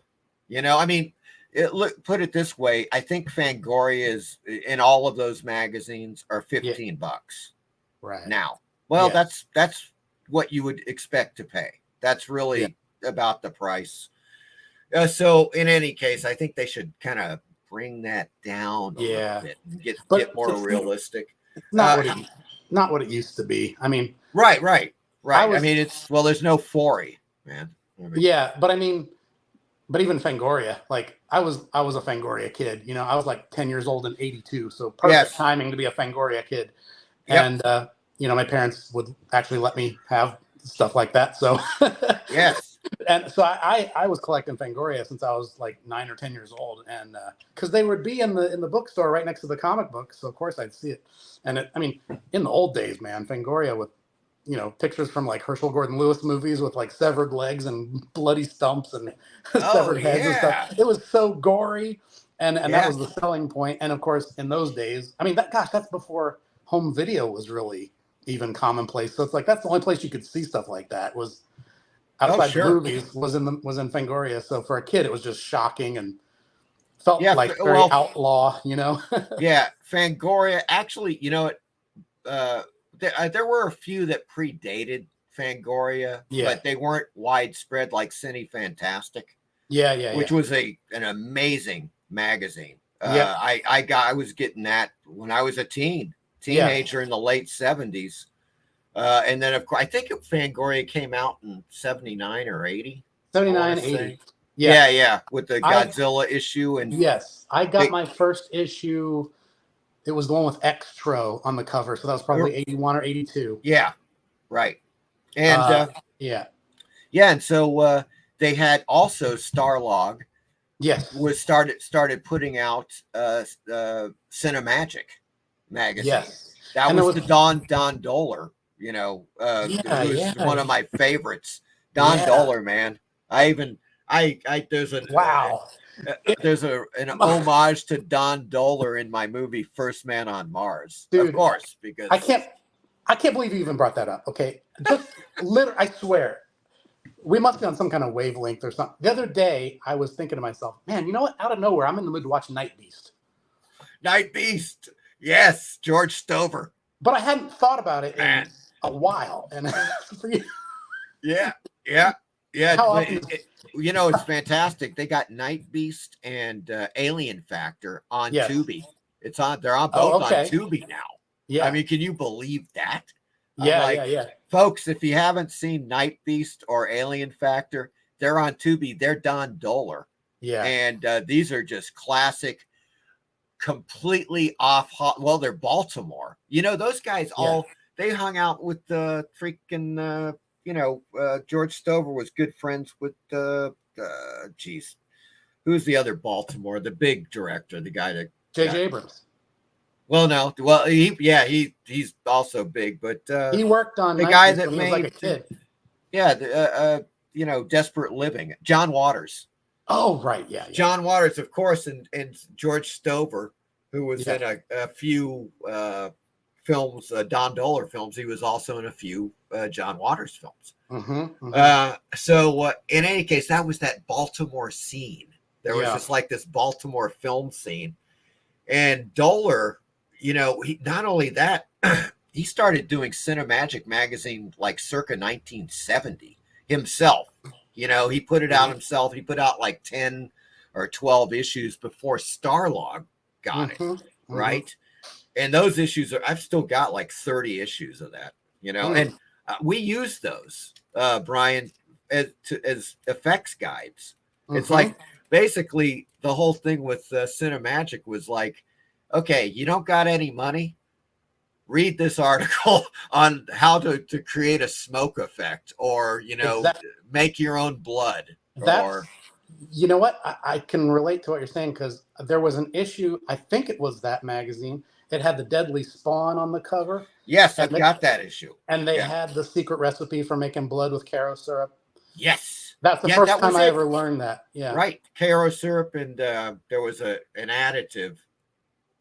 Red food coloring and but there was something to make it also not to make it opaque. Yeah.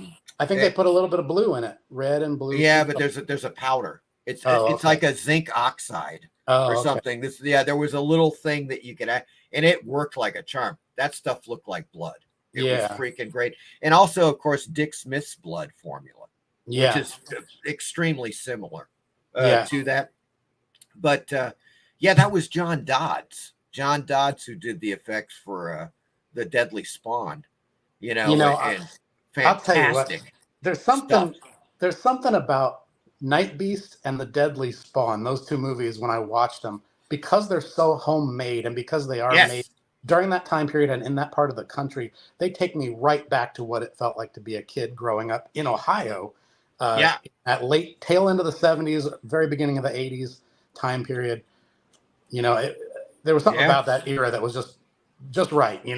Yes. Yeah, they were definitely those guys. I forget who just on the tip of my tongue, the guy that made Deadly Spawn, but those guys, Don Doller. There were a few others back in that time. Of course, obviously Lloyd Kaufman with Trauma in the 80s and stuff, and doing very low budget stuff, and it was DIY. That was it. It was like do it yourself, man.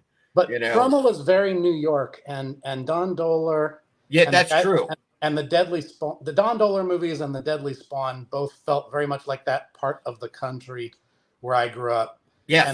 And there's scenes where they're just outside, and it looks like home movies that I would have shot with my dad's Super 8 camera when I was that age. Yes. Like it has that same texture to it. But that era of being a kid was just so perfect, because it was like the rise of George Lucas, Steven Spielberg, the 80s horror movies. Sure. Coming off the 70s horror movies, you had Alien, you had the rise of Stephen King novels. It was like Creepy and Eerie were still going strong. Conan was like just a perfect magical time to be a kid, Yeah. It was a golden age for toys. Like it was just that was a great time to be a kid. Yeah. And of course, Fangoria. Fangoria. Well, Cinemagic, Cine Fantastic. There were several really great magazines going. There was one called Fantastic Films. Fantastic Films. That was another one. Particular issue of that I had as a kid that I have fond memories of. They kind of covered everything, and the cover had E.T. on it, but that issue had one of the best articles I've ever seen on Creepshow. Oh, okay. Right. Yeah, and of course, we're talking about, yes, and getting back to that type of thing, and I understand exactly what you're saying. Another film that makes me feel that way, although it was kind of before our times technically. 1967, the original Equinox. That was Dennis Muren. All those guys. That's where Equinox is what got Muren really into Star Wars. That's what propelled him, because in 1970, Jack Harris kicked in another $100,000, and then they got their massive like 800 screen drive-in and theatrical release for Equinox. But it's just got that feel to it, right? Yeah. It's the same type of thing when you watch it, but the effects are amazing. Stop motion animation. I mean, these dudes are like doing this stuff in their backyard. Oh yeah, you know. And you know what else? Another thing about that too is when you watch those movies from that era, you see the memorabilia of the time that they're paying homage to things they love, but it's things that I had in my world when I was that. Like if you watch Deadly Spawn, I believe that movie. There's a scene where they go in the kid's bedroom, and he's got all the toys I had when I was a kid. Like he's got the Shogun Warriors, Godzilla. You know, actually, Creepshow at the beginning has that too. When what's his face? The dad who's in The Fog, and what's his name? The actor Tom Akins. Tom Akins is smacking Little Joe King. Yes. You know, all that horror crap. You see that crap? Things coming out of crates eating people. Well, if the scene in the kid's bedroom, like all the toys on his shelf is stuff I had when I was a kid, you know? Oh, yeah. Man. So it's like, It's great stuff. It is great stuff. Let's check in on the chat for a second. Oh, yeah. We've had some commentary. Let's see. I can talk about that stuff for days. I know. It's just absolutely amazing, and I'm glad I have a lot of those magazines still. Yeah. From back in the day. I don't have stuff any of like I no longer have any of the original Aurora model kits that I had. For example, they're long gone. Yeah. You know, it's just one of those things. They did beautiful, perfect reproductions of those in the 90s that you can still get. There's guys on eBay, well, there used to be, who sold those, and they would they paint them beautifully.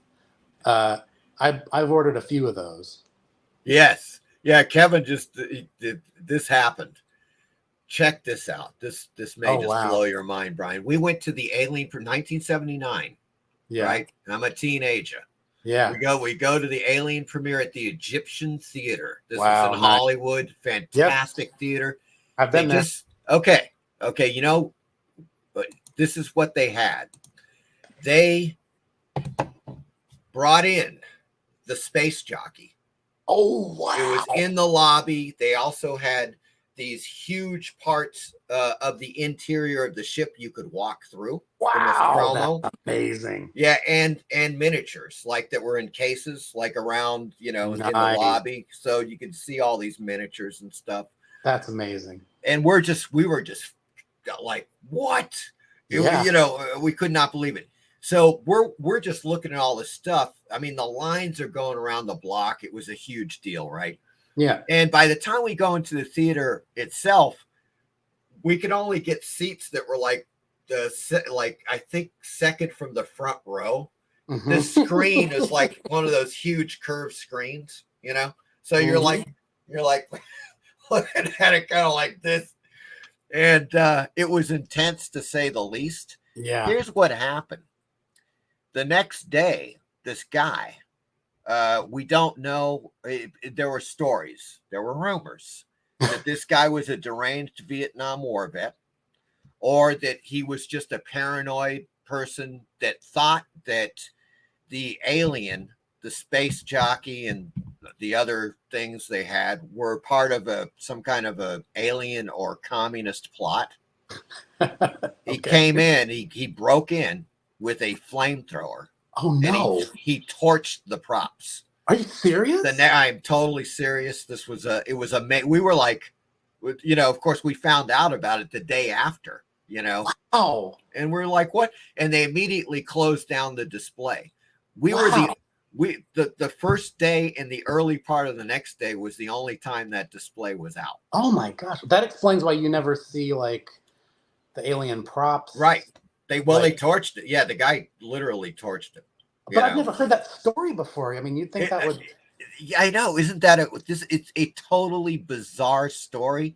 Yeah. Never got that much coverage. Yeah, I've never heard that before. Yeah, and I still have. There are photos somebody took. Thank God of the alien displays in the lobby. I still have them. I've got them on my computer. You know, really, just astounding that they had done this. But more, of course, obviously more astounding that this nut went in there and he torched it's hard to say how much damage he did. He got in, he torched some of the props. We know that. Yeah. And they were like, okay, well, we're we're not going to keep the prop. We're taking out everything. Yeah. And so then, it was like that was it. There were no more props and, for the rest of the showings. Yeah. Unfortunately, but that was a hell of a thing. Right. Yeah. Of course it's Hollywood, man. Yeah. It's freaking Hollywood. Yeah. Yeah. I mean, I've been to the Egyptian. It's right downtown. Oh, it was one of the, I don't know how it is now. But it was, it was one of my favorite theaters. What year was I there? I forget. Well, it's been a long time, but probably mid 2000s, probably 2010, something like that. I was there. Oh, okay.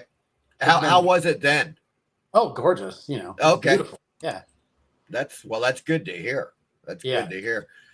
I mean, it was the great thing about being there, in that area, Los Angeles, Orange County, was the fact that there were so many revival theaters, cinemas that would show, like, every weekend they would switch out the movies and show, like, they would come out with these monthly calendars. So they would have like science fiction and horror features. You could see like 2 or 3. I mean, of course, everything was on reels, right? Yeah. It was all on 35 or 16 millimeter reels. Right. And they were just showing all of the, we would go all the time to these. And sometimes, of course, they would have people, like I remember they had Arch Obler, Lights Out. Oh, wow. That show. Yeah. He came in and he did the opener. Wow. It's creeping up behind you. Nice. But don't look, don't turn around. It is the whole thing. I remember that. Stuff like that. They would just get people in. Of course, actors from various 50s movies would show up and talk about, being in a Corman movie or something. And it was incredible. The big old movie theater that I used to go to all the time out there was the Vista, which is in it's right the on Vista. It's right on the edge of Los Feliz and Hollywood. But actually, it's funny. I went there for years to see all the big major movies that came out. And then after I moved back here to Ohio, I read an article that said Quentin Tarantino actually has a lot of history with that theater. And he actually bought it and restored it very recently and made it look as beautiful as it did in its heyday. But I was like, wow, that's, that's kind of amazing. Yeah. So, but it's still called the Vista. Yeah. Yeah, because he has the Beverly Cinema. Yeah, he owns that. Right, exactly. And of course he's one of the only guys that's still doing the revival. Yeah. That's precisely what I'm talking about. They switch out the movies every week. Yeah. And they get all of these films on film. Yeah. They get the reels in there. He's not kidding around. Did you like Once Upon a Time in Hollywood? Yes. I think that's his masterpiece. It's just it's like, well, it's kind of like the way that you had hoped it went. I'm saying that Charlie Manson got his due and all those freaks. I love that movie, and it came out right around the time when we were thinking about moving away. So, and the funny thing is, I had a job in animation where I ended up working right in the heart of Hollywood, at a theater right next to the Cinerama Dome. Oh, Jesus. And so I was in Hollywood at the time they were making that movie, and then that job ended, but it's almost like that movie like bookmarked the end of my time in California because it felt just like it. But I just think that movie is so great, and I think that's my favorite character Brad Pitt has ever played, that stuntman guy. He was great. Yeah, I like that film a lot. I mean, I'm typically I like Tarantino films. Yeah, there's only a few where I just couldn't really get into them. But for the most part, man, he's just really quite a filmmaker. Yeah, and he's got, it's his love with actually shooting on film. Yeah. And presenting films on film. Yeah. God, I saw The Hateful Eight on 70 millimeter. Remember when they did that? They did a limited tour around the country. One of the theaters was the New Orleans theater. And they showed that thing in 70 millimeter. They had to bring in the freaking 70 millimeter projector. Yeah. That thing was like, you could almost walk into it. Wow. Yeah, I mean, I've never, it's like, just imagine, you know, if you're watching a 35 millimeter film, you're like, wow, this is fantastic. It looks great. Everything. Yeah. You double that. Yeah. And it's like, it's just something that you try to wrap your head around as far as like, you know, I've got 16 millimeter and Super 8 cameras still, you know, that's what I shot. Most of First Man on Mars is a Super 16 camera. And just trying, like, considering shooting on 70 millimeter is just like, wow. Yeah. Something else. It's something else. Yeah. Entirely. FST George says only 220 away from reaching the goal already. Oh, wow. Holy, have you refreshed that sucker? It has gone up a bit. Yeah, it's at 93% now. Oh my God. Wow. Good Lord.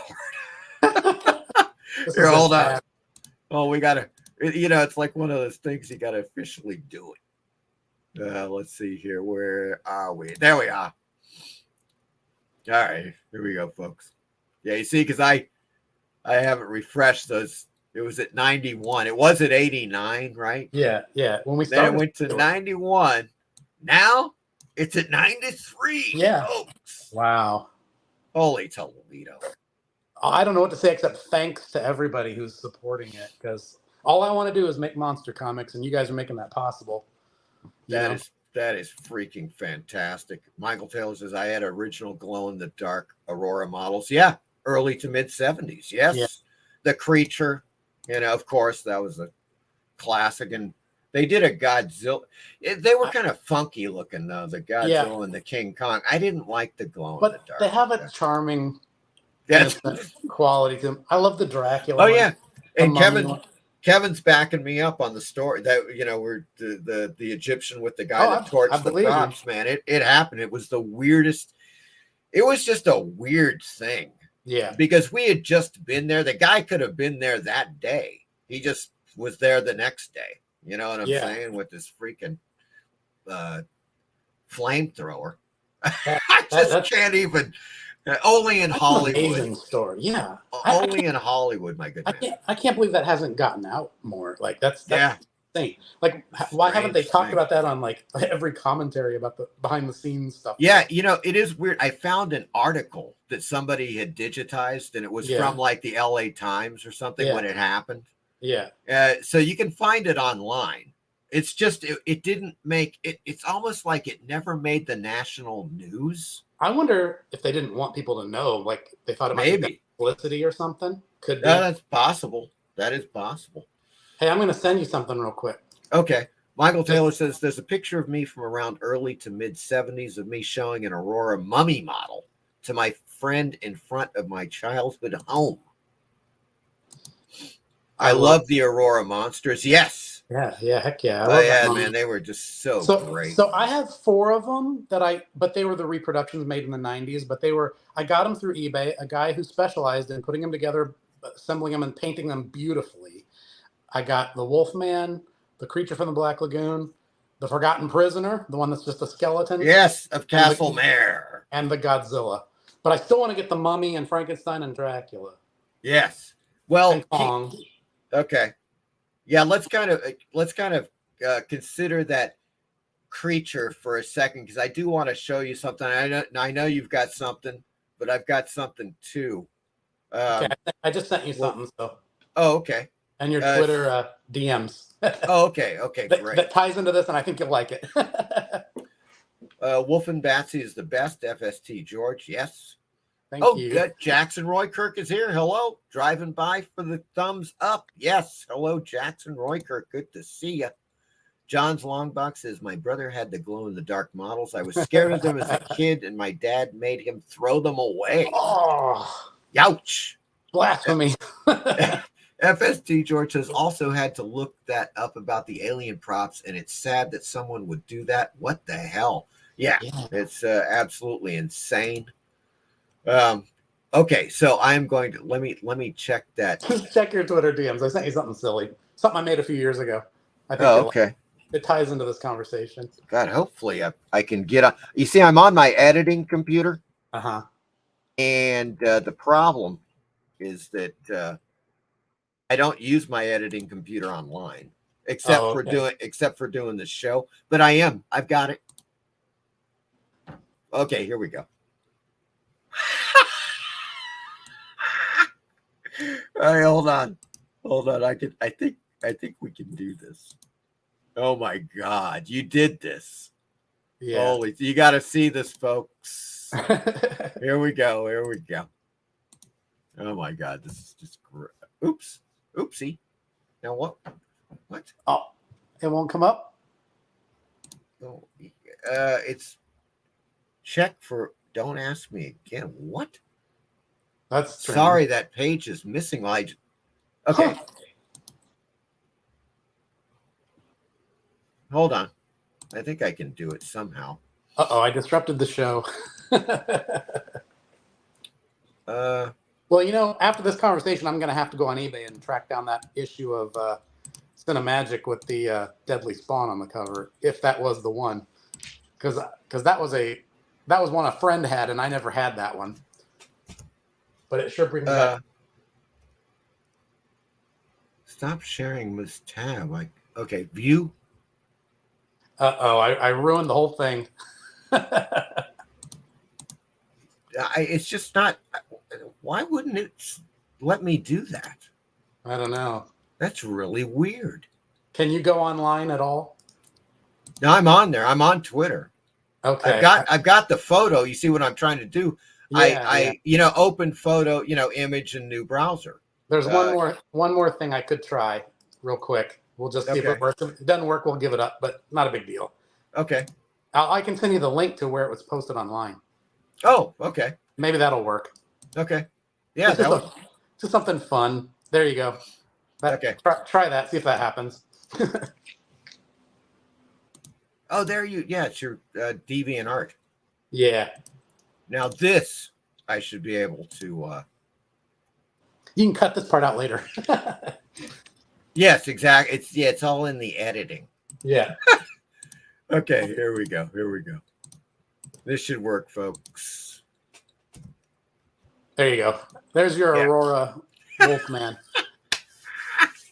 I would love to see with the girl, the whole thing. Yeah. That whole layout as a freaking model. Are you kidding me?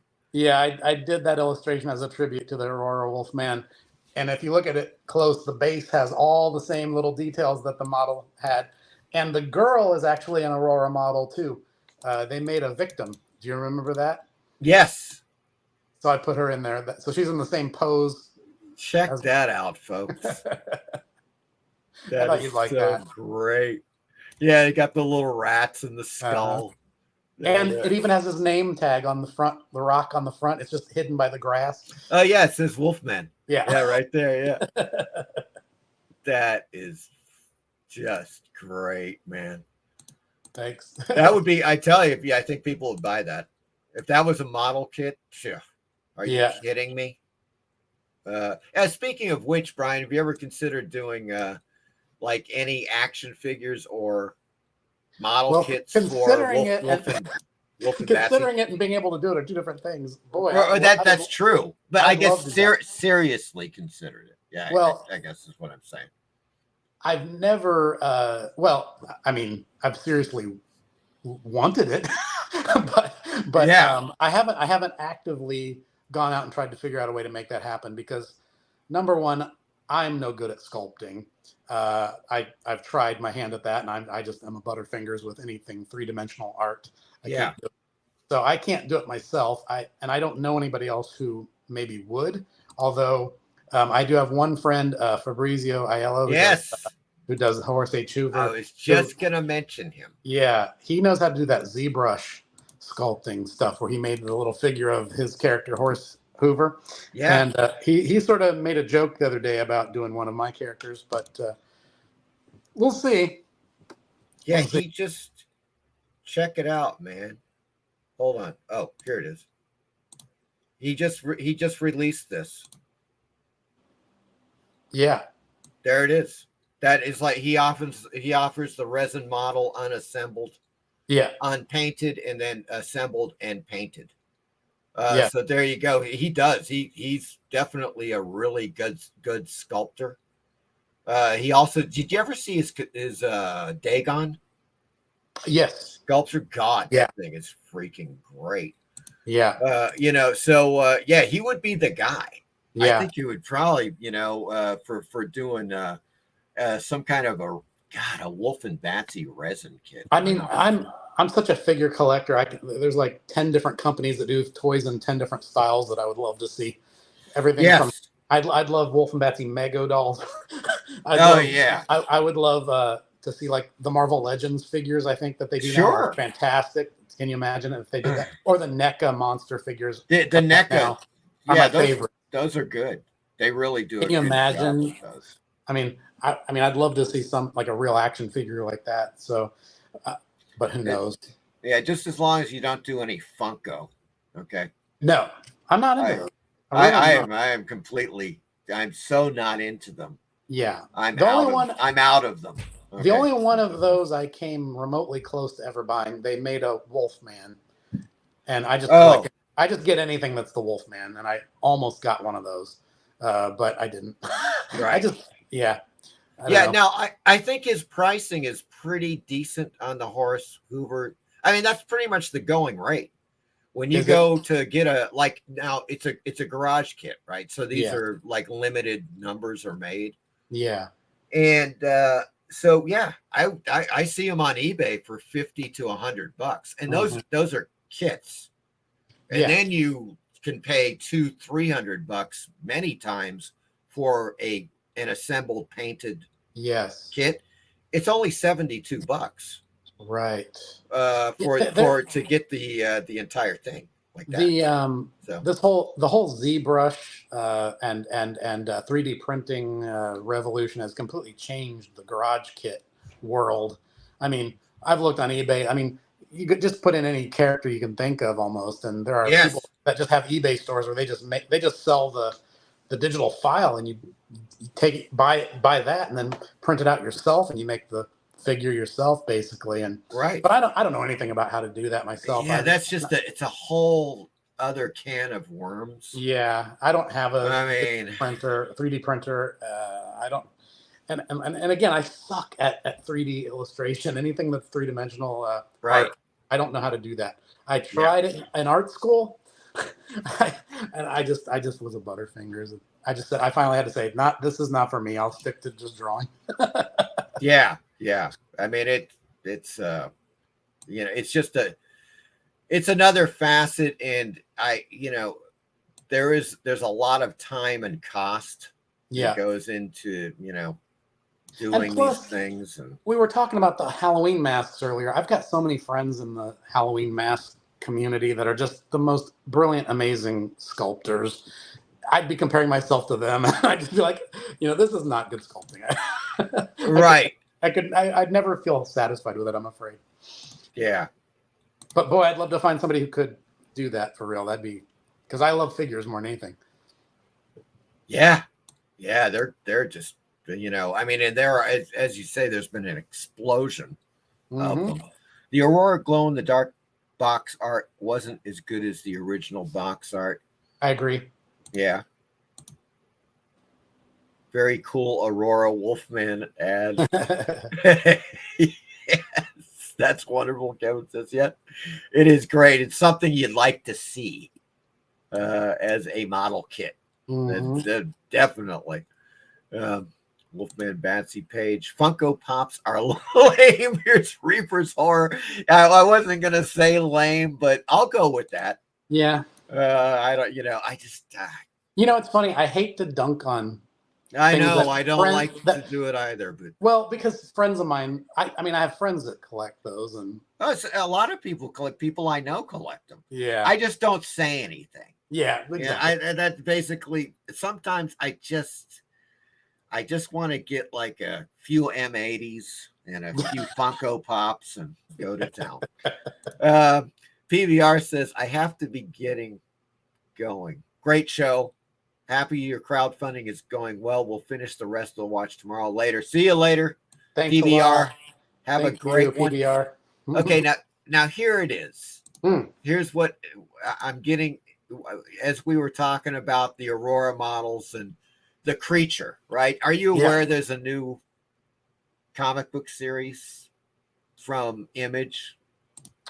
I think I heard through the grapevine or saw something that they. Oh yes, I have seen these. Yes. Okay. Yes. All righty. This is from Image Comics, right? Yes. All right. Yeah. Now, I just wanted to point this out. I'm not Mhm. I'm not going to try to be too savage about this. Okay. But look, when you look at these two issues, I'm like, well, okay, those covers look pretty good.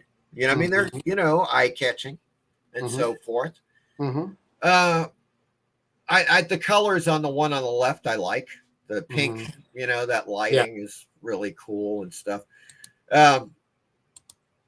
This one, I mean, you know, and look, whoever the artist is, technically they're really good. There's something about the creature. I wouldn't have done it like this at all. As a matter of fact, I wouldn't have shown the creature. I would have shown like his giant, like this big claw coming up from the depths. And that's it. Right. That's basically something in that realm. I don't know. There's something about that where I'm like, yeah, you're just giving too much of it away. I probably don't have to tell you this because you probably know, but to me, the all-time greatest Creature from the Black Lagoon comic was the one that Arthur Adams did in whatever it was, 1993 or whatever. You remember? Have you seen that one? I'd have to see it. You know Arthur Adams' work? I know Arthur Adams' work. Yeah. Yeah. I'd have to see that. Your 90s Creature from the Black Lagoon. I'm gonna have to look that up. We're probably talking 1992, 93. Okay. But he's a huge Creature fan, and he does amazingly detailed art. Yes. I just sent you another image also that you can, if you want to look at, from in your Twitter DMs, if you want to look at it. Oh, okay. But Creature's likeness is so tricky. It is. I've drawn him myself, and you know, I've used photos and the really high-end action figures to get the likeness, and boy, he's tricky. He is, and in this, he just kind of looks lethargic. Yeah, I mean, look at him. He does. Yeah, he almost looks like he's stoned. I don't know. There's something about it, but that's not the thing. Here's the thing. Once again, these two covers, I'm like, well, you know, they're whatever. You know, well, I mean, look, they're all right. Yeah. I like the one on the left more. The one on the left. He looks different. I can't remember the name of this artist, but I see his stuff all over the place, and I'm always going, he gets every job I wish I could get. You know? Right. He does so much great stuff. He drew the Creature's hands a little small there from my taste. Yes, you're right. But his style is so cool. And it is. And also, that looks like an original drawing, whereas the other one looks very photo referenced. It does. It is very photo referenced. Yes, you're right. Yeah, this one is definitely like, you can tell. I mean, he's not going exactly like the, you know, you can say, but it looks good. Yeah, it looks really, really good. But okay, so we've got these covers. You know, they're selling them now. Mm-hmm. Check out this cover. I couldn't even believe it when I saw this. There we go. This one is, for some reason, they're selling these for $18 each. What the living hell? It looks like there's a woman that lost her way to a Tupperware party. Yeah, and that sure don't look like Julie Adams. No, exactly. It has zero sex appeal. Yeah. To it. And I'm not saying, you know, look, Juliet, that was the thing, one thing about the Creature. It was a great story. Yeah. It was Jack Arnold. It was really well done. Fantastic special effects, special makeup effects. The whole thing, everything about it is fantastic. And Julie Adams is just so vivacious. Yes. What can be said? And she's also like really intelligent in the film. And she, you know, she's got a will of her own and that whole thing. This woman looks what? Yeah. Like, and look at the Creature. What is he doing? Is he looking at a turtle on a rock or something? And having having drawn him before, I can see where they're getting the structure of his head wrong. Like that brow, it's almost like the bridge of his nose is over too far. Yes. It's not lined up with the center of his mouth. No. It's a really, really tough character to get right, even when you're using reference photos. And it is. It's just that this cover just like screams, "Do not get me," because it's just, the contents will be lame. Yeah. Inside. I mean, okay. And like, what are these? Man, I don't know. It's so bad. I was just like, okay. And to add insult to injury, this is the expensive one.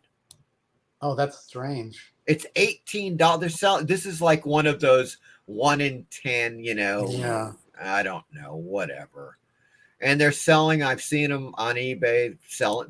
People are selling them for $18, and I'm like, no. Yeah. I just see that weird U shape. It's like a U shape between his eyes on the bridge of his nose. The original mask has that shape, but it's straight down the nose snout. It's you're right. It's coming like this off his snout. Right? Yeah. And it's going like that. It's not it's yeah. It's like he got hit by a car. Yeah. It's like his eye is like somewhere in here and you can't see it. Yeah. I don't know. It's a tough character to get right. I mean, I've drawn him several times myself, and I think I've got him right a few times, but it is tough. But the thing is, Brian's just look at a photo. There's a ton of photos, side shots. I'm telling you, I've drawn Creature, and I've had my really nice sideshow figure of him that had a really great sculpt. Yeah. I had photos from the movie, and you draw him one way, you turn that thing just slightly, and you see him from a slightly different angle, and it looks all wrong. It's a real tricky one. But well, this is like the Tupperware party cover or something. What is she?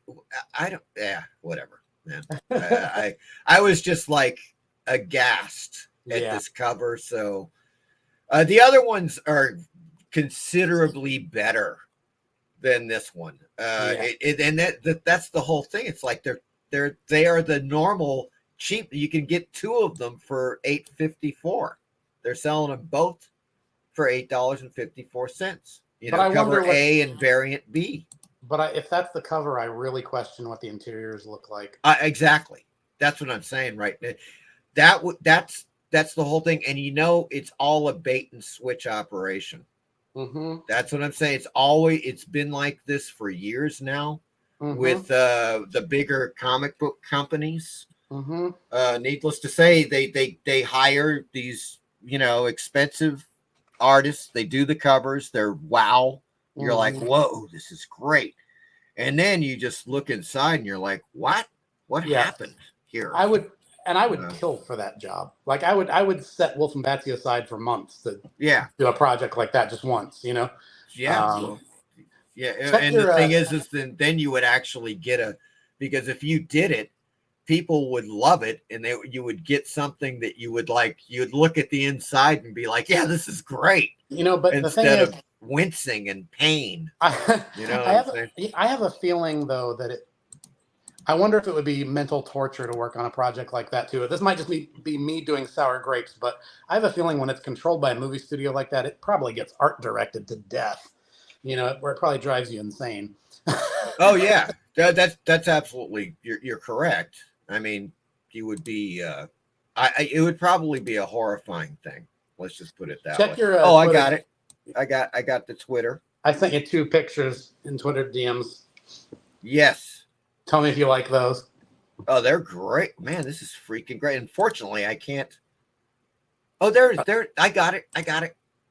Hold on, folks. You're about to see the. Oh, this is too good. When did you do that, man? Why aren't you selling these? Check that out, folks. This was my poster of a Universal Monster movie I wish they made. Wolfman meets the creature from the Black Lagoon. Now, I'd buy that in a second. Are you? Yeah, I need to make posters of these. that is just, the coloring is fantastic too. And there's Julie. There she is. That's sex appeal. Yeah. Right there. That's what you want on the cover. What they don't, it's just, oh my God.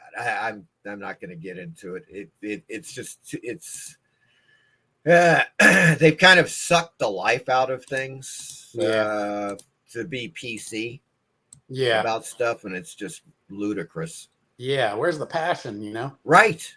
That's exactly it. Check that out, folks.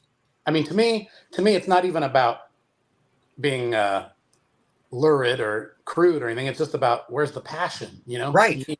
The excitement of it. Well, yeah, and sex appeal is just that. It's sex appeal. Julie Adams had sex appeal. Yeah. And she knew it, and she used it. It's in the film, and Jack Arnold knew it too. I mean, it's just it was a very great balance of it's King her Kong. vivacious nature and her intelligence in the film. Yeah. Because she's not just another bimbo. She's an intelligent scientist. She's with a crew. She knows what's going on, and she just happens to be Julie Adams. Right. Yeah. I mean, it's King Kong, Beauty and the Beast formula all over again. Absolutely. And let me see here. What's the other one? But that's great too. Wow. Here, let me see if I can wrangle this one. It's another one, folks. God, this one's got it. One. You said, why am I not selling those? Mostly it's just a matter of time. Working full time in animation, trying to do the comic book, and then having a 6-year-old. I hear you, man. I hear you. That is true. That's probably the best creature that I ever drew. Like, I think the best That job is I did great. getting his likeness. But that was a job, man, because that is a very difficult head structure to capture. That is so cool. That looks really good. And so now, how did you color this? I did the color. Well, the artwork is all drawn traditionally with ink brushes on paper, but the color is done digitally on Photoshop. Okay, right. I could not even tell. Okay, and that's a good thing. Okay, that's a good. I was just like, I don't know. I mean, really, color with the coloring and stuff. I have no idea. I look at her like the way she is colored and with the shading and stuff. I was trying to make it look like the water was glowing, Exactly. Like almost something magical about the Black Lagoon. Oh my God. This would make for such a great backlit. You know how they do those backlit, they take like covers of comic books and stuff and posters and they put like a light behind them, like an LED or something. Or a fluorescent. Yeah. Yeah. On a screen. Yeah. That would be just brilliant. Yeah. When I get some kind of break from the comic book stuff, I need to do an art book or posters or something like that. Yeah. Oh my God. Yeah. You got that. That would be fantastic. I have a page on, I think it's called Society 6 where they sell art prints. And I have some of these images loaded there and you can buy them. I don't know if it's on my website, the link or not. I'd have to look it up. But they're not ones that I made myself. It's one of those. It's kind of a print-on-demand place for art prints, basically. Right. Where you can place an order there. I'll see if I can find the link here for you. Do some vamping or something. Yeah, that wasn't. Just the other day, it was kind of a weird thing. I just had that thought. For some reason, I was like, yeah, it would be. Well, it's the creature from the Black Lagoon, so it's Universal Studios and all that. You know what I'm saying? It's trademarked or copywritten and all that stuff. I mean, for art, like for this, it's fine. But it's not. I was just like, I had that thought of like, yeah, God, what if WULF and BATSY encountered the creature? How would that go? Because it's like, of course, he's a natural being, right? He's not a supernatural being. Right. But he is a monster. Yeah. I would have to probably design my own creature. Exactly. And get away with it. Like it, yeah. Yes, exactly. Like an homage. But I've definitely thought about stuff like that. I've had a few thoughts like that for story ideas. I sent you a link, by the way. Oh, okay, great. Where you can order prints from Society 6. And I think this image is one of them that's on there, if I remember correctly. Here we go. Okay, here, let me put that. I'm going to drop this in the thing here. So if anybody wants illustration type prints, they're on there. Society 6, folks. Oh, I see. Yeah, and then they have different formats, like an art print or a canvas print. They do them different ways. Okay, folks, I just dropped that link in the chat. That's the Society 6 link. And the stuff that we're looking at on the screen right now.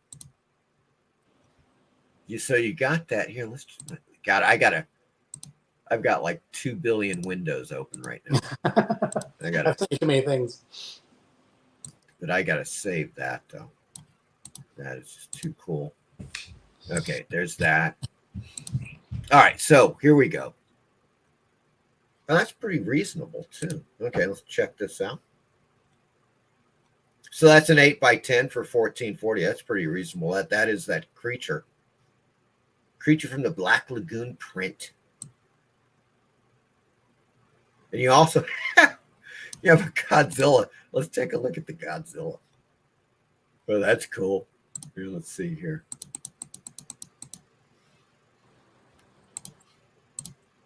Oops.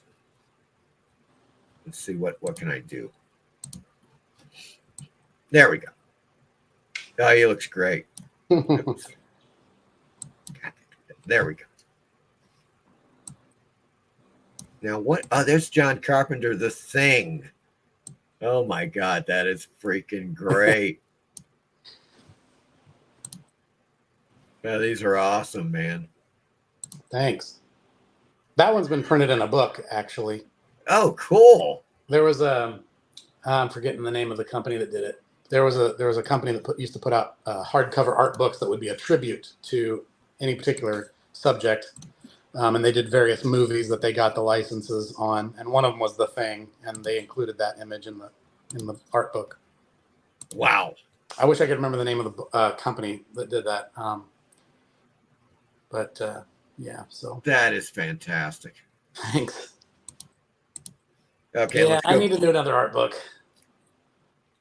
I cannot believe it's closing in on 11.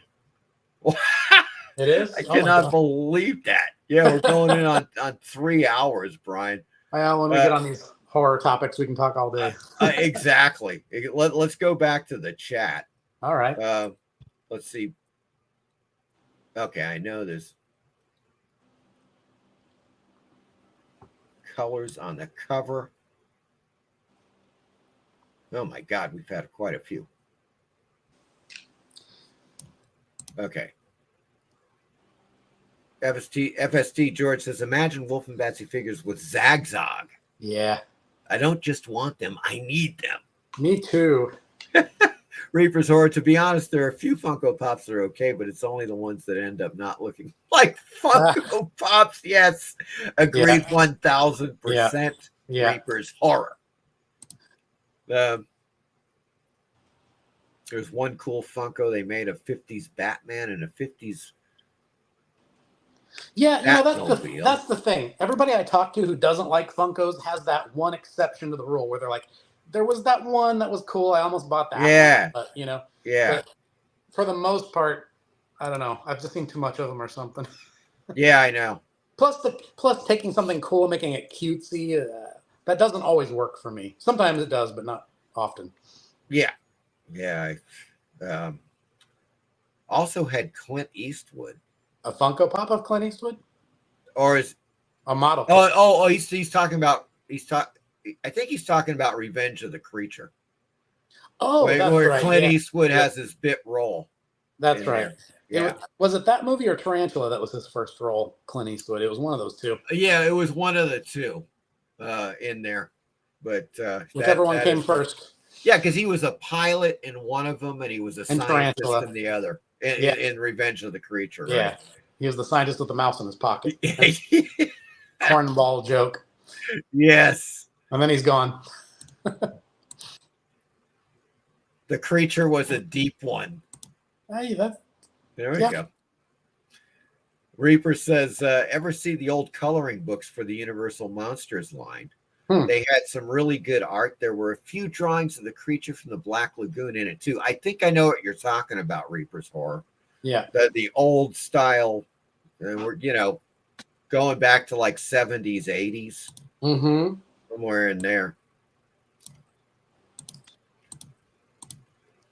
Reaper says, now that I like. Well, I'm not probably what you're referring to Brian's creature renderings. Both of those are freaking awesome.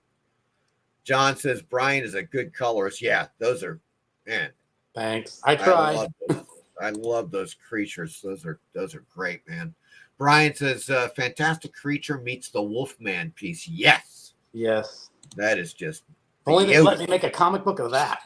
Yeah, that's it, man. I'd draw the hell out of that. Oh, that would be great.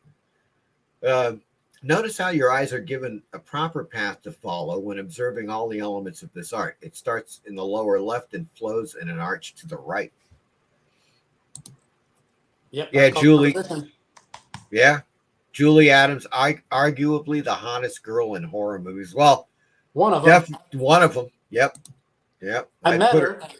I'd put her way up there. I got a picture of me with her. That's great. Convention. Yeah, I told you this. As a matter of fact, the last time I'm about 12 miles from the Black Lagoon. Oh yeah, you did. Where they filmed all the water scenes. Yeah. For Creature from the Black Lagoon, and they have a lodge there, and they would have little conventions. And Riku Browning would go there, and the other guy that played who was the walking creature. Ben Chapman, thank you. He would be there. I don't know if Julie Adams ever got over there, but these conventions were like 200 people, Brian. Wow. Yeah, could you imagine? In a lodge that had like 40 rooms.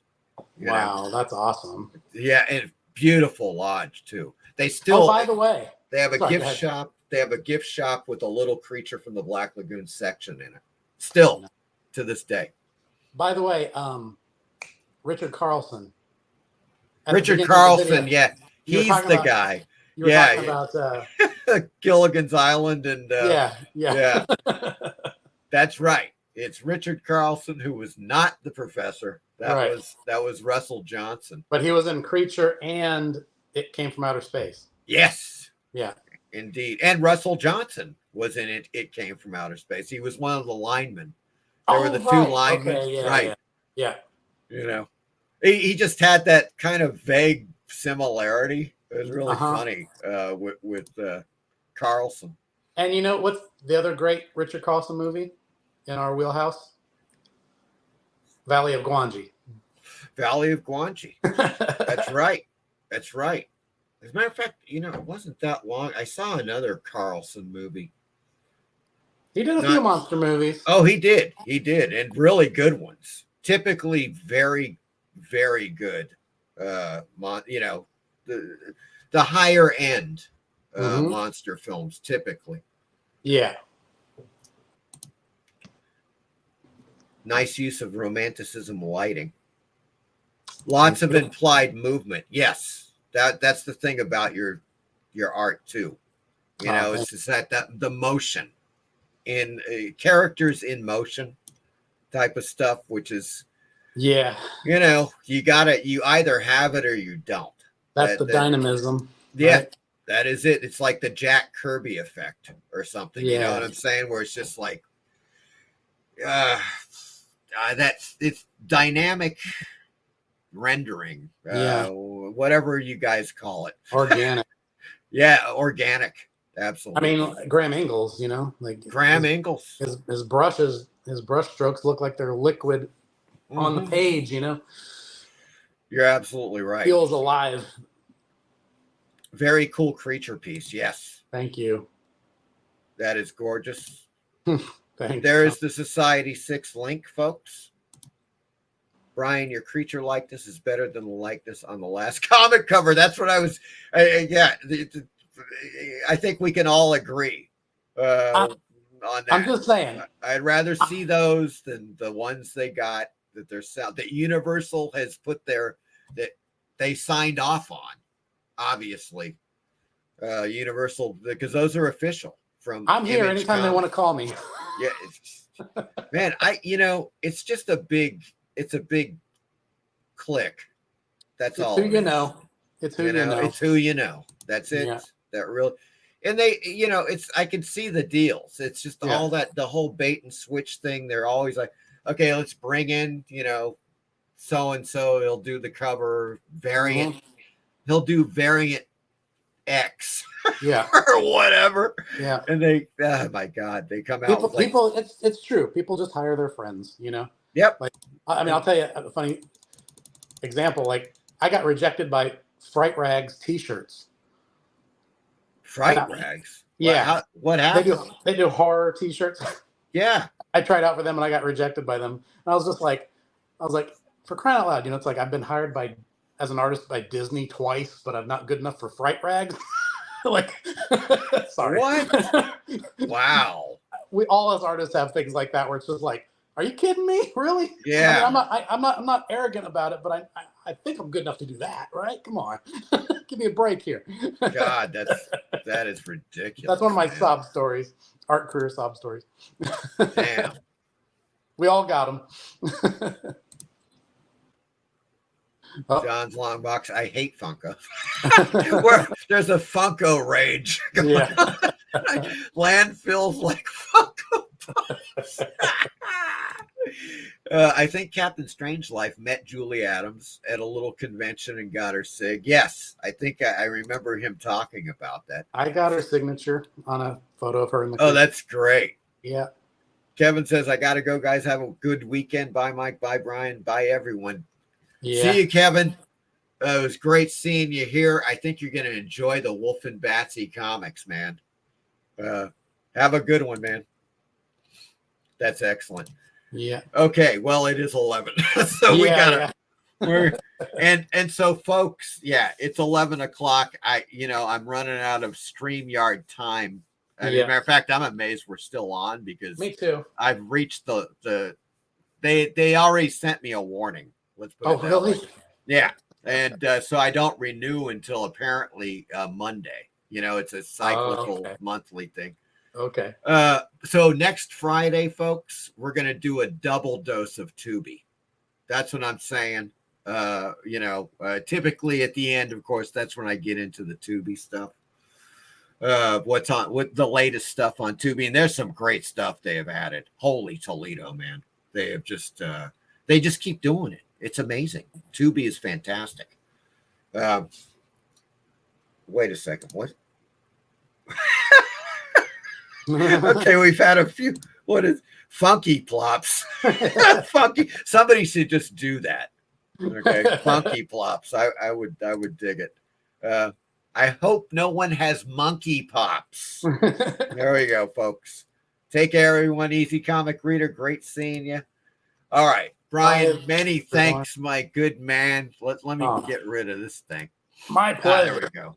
It was fantastic talking to you, and of course, look. Obviously this campaign has gone just bonkers. It's fantastic. Yeah, it's doing great. Congratulations with it. And and obviously I'd love to get you on for a future show, hopefully this year. Yeah. And we can talk. Man, we should just, figure out a couple of other things as well to talk about and zone in on those. Yeah, we need to do a show on Robert Webb. Yeah. We've been talking about it privately in DMs for a while now. That is true. And I've just been on a tear looking through all my books, finding all his stories. Because for years, I recognized that art style. I knew I loved that. And I just didn't know the name of the artist. And we recently figured it out. And I just want to, the guy, it's amazing. Dive into all his stuff. Yeah, it is hard to believe how much work that guy did. Yeah, I mean, he is all over Iger Shop, all through the Fiction House, all of that Mhm. stuff in the 1940s, doing jungle comics, crime, romance. I mean, he was doing like all, obviously all of the genres, much Yeah. like Matt Baker, Yeah. who was in Iger Shop. And But I just want to go through all my reprint books, as many of them as I have, and I just want to like try to like catalog every cool horror story he did yeah, I think that's the thing. that I'm reasonably sure is him because of little stylistic things that you notice. It's not Right. just the way he, I mean, the way he draws zombies is very unique and different from everyone else. The way he does Yes. eye sockets on zombies. There's just little stylistic things that he does that you catch over and over again. I really want to figure that out. Yeah. Yeah, I think the way he draws women is Yeah. very like when you look, you see him, and he there was something going on because Mhm. obviously he was working with Iger Shop. Matt Yes. Baker was working at Iger Shop at the same time. Mhm. There was crossing of influence. There is no doubt about it because Baker's thing was like the female form. Yes. And you could see Robert Webb. He would love doing those things, once again, like the women with the long legs and they're like dangling into other panels and Yes. all of that stuff. Their panels. And Right. I sent you a message a few weeks ago. I was rereading David Haydu's book, the 10 cent Plague. Yeah. And there's an anecdote in that book. Wasn't it Al Feldstein when he was young? Yes. He said his job, he worked at Iger Eisner's shop when he was like a young apprentice artist, and his job was to follow behind Robert Webb on the Sheena Queen of the Jungle comics. Robert Webb would draw her naked, and young Al Feldstein's job was to draw the leopard skin loincloth on her in every panel. I could only imagine. God, could you imagine? Oh my God! But it's like clearly there was like a what do you call it a assembly line process going on there.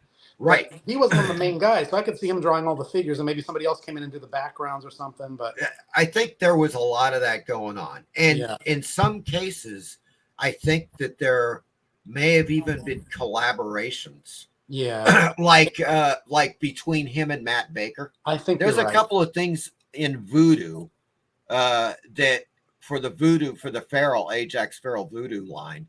That I swear to God, it just seems like they were both doing the same cover. Yeah, because there's some elements of Baker, unless one of them was just like, oh, I really like Webb's what he does with this, so I'm going to do it on mine, or or vice versa. Yeah, but I think you're absolutely right because in order to do, I don't even know what Iger Shop was doing a month, but they must have been doing dozens of titles, with this little small army of artists. And that assembly line factory process. Yeah. I would just have loved to have seen it. Yeah. And in action. And the way it's talked about in the David Haydu book, you get the impression that there were senior artists and assistants working together. And I could see Baker being one of those senior guys. I could see Webb being one of those senior guys. Totally. You're absolutely right. Yeah, the problem is there's just so little info. Yeah. On how that whole process worked. The only thing I know, I mean, or one of the main things beyond like Webb and Baker and Jay Disbrow working for Iger, and there were other people's. Ken Battlefield was in there, but Ruth Roach, who was the editor, of course, and she also was apparently the love interest of Jerry Iger for years. They were a pair, but she wrote a lot of those stories. Yeah, and some of those twisted stories that she wrote them. There's no doubt about it. As a matter of fact, she's directly credited. So I'll read something like she wrote this cactus story, which is one of the most hilarious freaking stories I've ever seen in my life. Right. Yeah, that's been reprinted a lot. It was reprinted in Erie pubs too. Yes. Sorry. Yeah. Yes, that's it. And so she wrote the other story. And so when you're reading some of these things, you're like, yeah, this is Ruth Roach. She wrote this too, because it has just like these insane, I don't want to say, they're not comedy. It's like a twisted, dark Like sense demented. of humor. Yeah. Demented sense of Yeah. humor. But you could see that she was like, I mean, I'm sure like much like Stan Lee and back in the day with Atlas, where he had like stacks. And this is how Joe Sinnott described it to me. He was like, he'd go into the office. There's Stan Lee. He's got like a stack of legal yellow pads. They're all full of stories. Yeah. And he rips off 5 pages. And he's like, okay, here's your stories, Joe. Right. And it's just like a bunch of stuff written on there. And Joe was like, well, it was kind of good because he would let me like, I had a lot of leverage with what I could put in the panels and stuff. Yeah. And he was very easy going with that. And sometimes I would add dialogue like that. It was very like, That's awesome. Yeah, totally. And I mean, I think to be a fly on the wall in that Eisner Eicher shop. Oh my God. Just for one work day would be just to see how it functioned, Right. Yeah, because some of also, those. Well, I was going to say the other thing I feel like comes up in a lot of those books about it also is the sense that Eiger kind of didn't give a shit what they did, and Eisner was the one walking around telling everybody they suck. Well, exactly. That's exactly it, and that was the same story with Stanley Morris. You know, and I think why some of those are like Mr. Mystery and Weird Chills and so forth were so good and so outrageous is that he just didn't. He was like, look, I don't care what you do, just as long as it makes me money. And now that's really what he said. Isn't he the one that had the quote where he said, somebody interviewed him decades later, and they were like, what'd you think about this or that? And he was like, I don't know. I didn't even read him. Right, exactly. Yeah, he was just like, just do it. And these people would come up with these insane stories that were just like really pushing the envelope. Right. I mean, seriously, when you look at some of that Mr. Mystery stuff, it's getting pretty extreme. Yeah. And that's great. As far as I'm concerned, I'm like, look, it was a fallacy in the first place to believe that it was just kids reading these. There was a ton of adults picking up these comic books back in the 1950s, because you're walking by a newsstand and you've got like 50 comics sitting there. You're going to pick up some voodoo. I mean, if I'm 20, 30 years old, I'm like, oh my God, I'm getting this. This is like beating the heck out of whatever the superhero stuff, especially of the late 40s and 50s, early 50s. Well, they would have been the GIs home from World War II who are reading comics in the war, and now they're home and they still like them.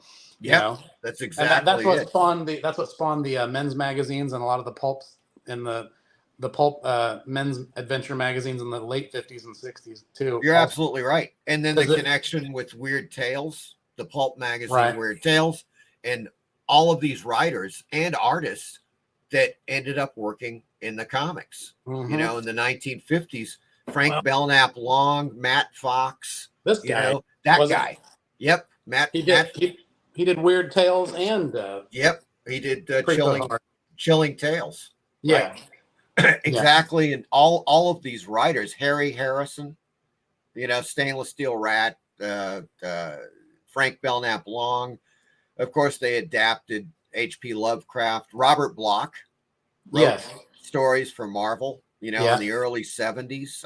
He adapted Bradbury. Yeah. And even Mickey Spillane, I think, wrote some comics too, didn't Mickey Spillane. Yep, you're absolutely right. Chamber of Chills, early 70s. This is Harlan Ellison, Delusion for a Dragon Slayer. Yes. You've got The Monster from the Mound, which is Robert E. Howard, a horror story from Robert E. Howard. I forget what The Thing on the Roof. This may also be Robert E. Howard, The Thing on the Roof, as well, from Chamber of Chills, the early 70s. And the thing is, of course, is that they were crediting. Like Stan Lee and Roy Thomas made sure that all of the writers were credited with their stories. Unlike EC Comics in the 50s, where I don't know if you know about that, but they were just ripping Lovecraft and other writers off right and left. Mhm. They would take the stories, change the names of the characters, and change some of the backgrounds, the settings and stuff, and just call them something else. Well, one of the best examples of that was Jack Davis did a story called The Gorilla's Paw. With ripping off the monkey's paw from W.W. Jacobs or whatever his name was. Right. I've got. But they did it in a hilarious way. I mean. Oh yeah, but the ones that I have from EC are total they're just straight ahead horror. Yeah. And they just they never credit, and that was the whole thing with Roy Thomas and Stan Lee is that they actually got permission from Arkham House in the early 1970s to reprint the H.P. Lovecraft stories, and they say that right on the splash page in the front, and that's, to me, that's the way you do it. Right. Credit the writer. You may not be paying him. In Lovecraft's case, he was long dead, but you get the permission, you credit the author, you do the adaptation, and that's how it's done, man. Unless you're William Gaines, okay. That's all I'm saying. I mean, good Lord. But in any case, guys, okay, there are a couple of more. Glad I actually got home from work in time for this. I'm glad you're here too. Reaper's Horror, fantastic to see you, Brian. Great stuff.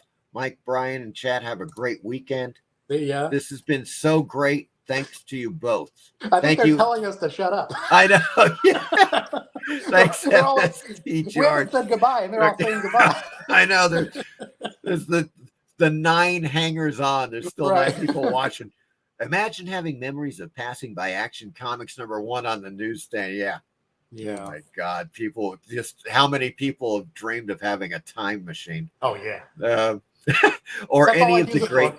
Yeah, that's exactly it. I wouldn't kill Hitler. I'd be raiding newsstands. Yeah, exactly. I'd go get 20 issues of Action 1. Yeah. And then I wouldn't try to change the history or stop a war. That's too much work. Right. But that's the great way to do it. Just get some issues of comics. Yeah. That's not going to change. As a matter of fact, they'd probably end up getting burned. Right. You know what I'm saying? In a pile, in a bonfire. They were burning superhero stuff. It was a frenzy. And I'm sure some of those Action comics got burned as well. And, the one thing I got, just a parting thing, the one thing I'm going to get before I die is that Voodoo Annual #1. They only came out with one. That was, Ajax Farrell, the Voodoo series. They came out with one annual. Yeah. A comic book in 1950. It was either 52 or 53. I want to say right in there. It was 100 pages long, Brian. Yeah. Now imagine that, a comic book back at that time being 100 page, a horror comic book in the first place. Most of the stuff in there, with the exception of a few stories, were reprints from other Ajax Farrell things. But I mean, it's just, I couldn't even imagine, I've never seen one. Ever, they're relatively rare, and they're definitely very, very expensive. If you do find them, there's a couple on eBay, 2.0s that are missing pages or whatever, incomplete issues that they're trying to get $1,000, $2,000 for. Yeah, stuff like that. But it's Voodoo. It's that stuff. A freaking ton of Robert Webb and Matt Baker. Yeah, that was Voodoo. That was a lot of Voodoo right there, man. Yeah. So there you go.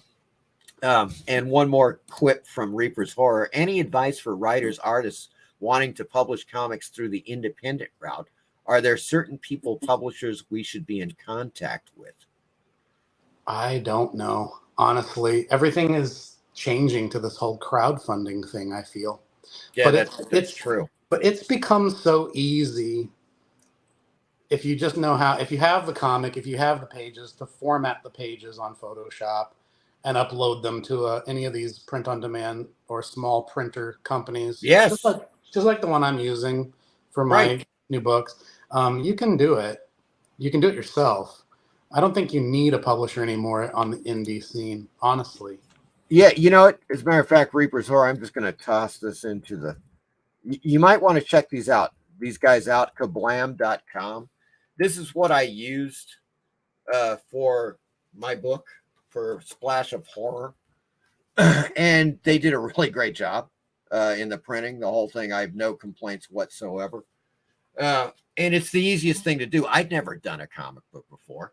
And I followed their instructions, what they need, how to deliver the pages and everything. And it was, after I got the kinks out, it was pretty easy. It was pretty darn easy to do it. Now, I mean, that's going the total indie route, That's really doing stuff. Right. That is DIY. Yeah. And it worked really well. I gotta say, I have no complaints. I think it helps too to have some kind of promotion like we're doing right now, or any kind of social media where you can have some kind of presence and interact with the community there. Yes. It seems like right now, I mean, in 2024, the indie comics community is really vibrant on YouTube and Twitter. Yes. Where it's a small community. Basically, almost everybody knows everybody else, or they're at least acquainted. Everybody's talking every day. There's some bad apples in there too. Of course, you're going to run into, but most people are really nice and supportive. And if you can kind of get some conversation going in there, and I think that helps. I think that goes a long way. I think it helped me. It does. It's this is the. As far as I don't know if you would call YouTube social media. Yeah. I don't know. It's a video platform. Sure. Really. But for me, it's a combination because, now I'm doing these shows and stuff, and a lot of the same folks that I, come to know, they show up every week. Yeah. And we talk and everything. And many of them will they will buy a movie of mine or Splash of Horror, stuff like that. And that's fantastic, and it's one of those things where I do love the video, that combination type of thing where I love making the videos. I edit the videos, upload them to YouTube and to other platforms. Mm-hmm. And then people will watch the live shows.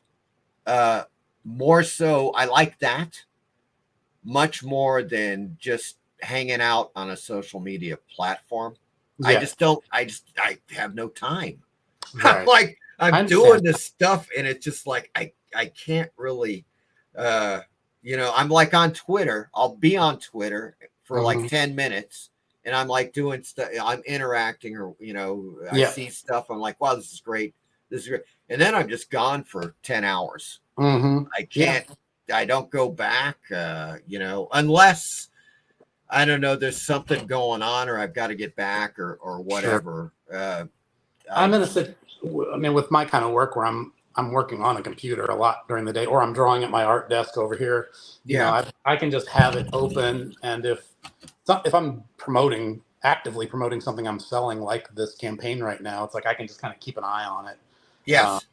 But yeah, I mean, it depends on your situation, but yeah, I mean, I think we're entering a new kind of weird age where it's almost, you might as well just do it yourself, because I mean, what's a publisher going to do now? If you work with a publisher, they're just going to go through one of these printing companies anyway and take half the profits. They might do some of the work of fulfilling it for you or advertising it for you, but yeah.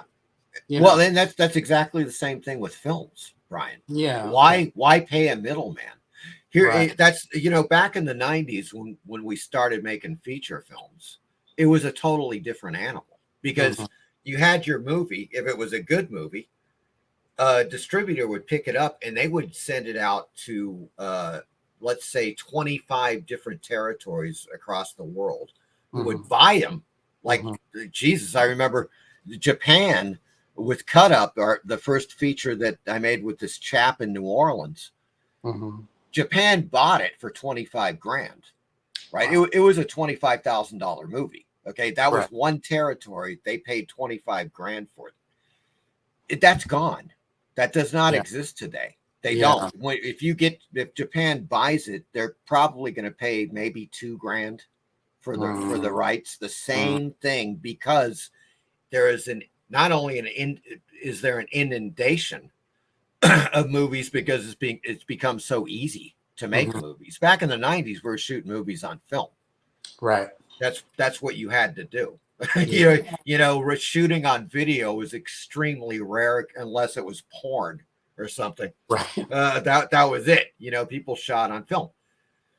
Now people are shooting stuff on their iPhones. Right. You know what I'm saying? I mean, and there are millions and millions of films. So what happens? Everything gets cheaper. Yeah. Including the amount of money that you get paid through a distributor.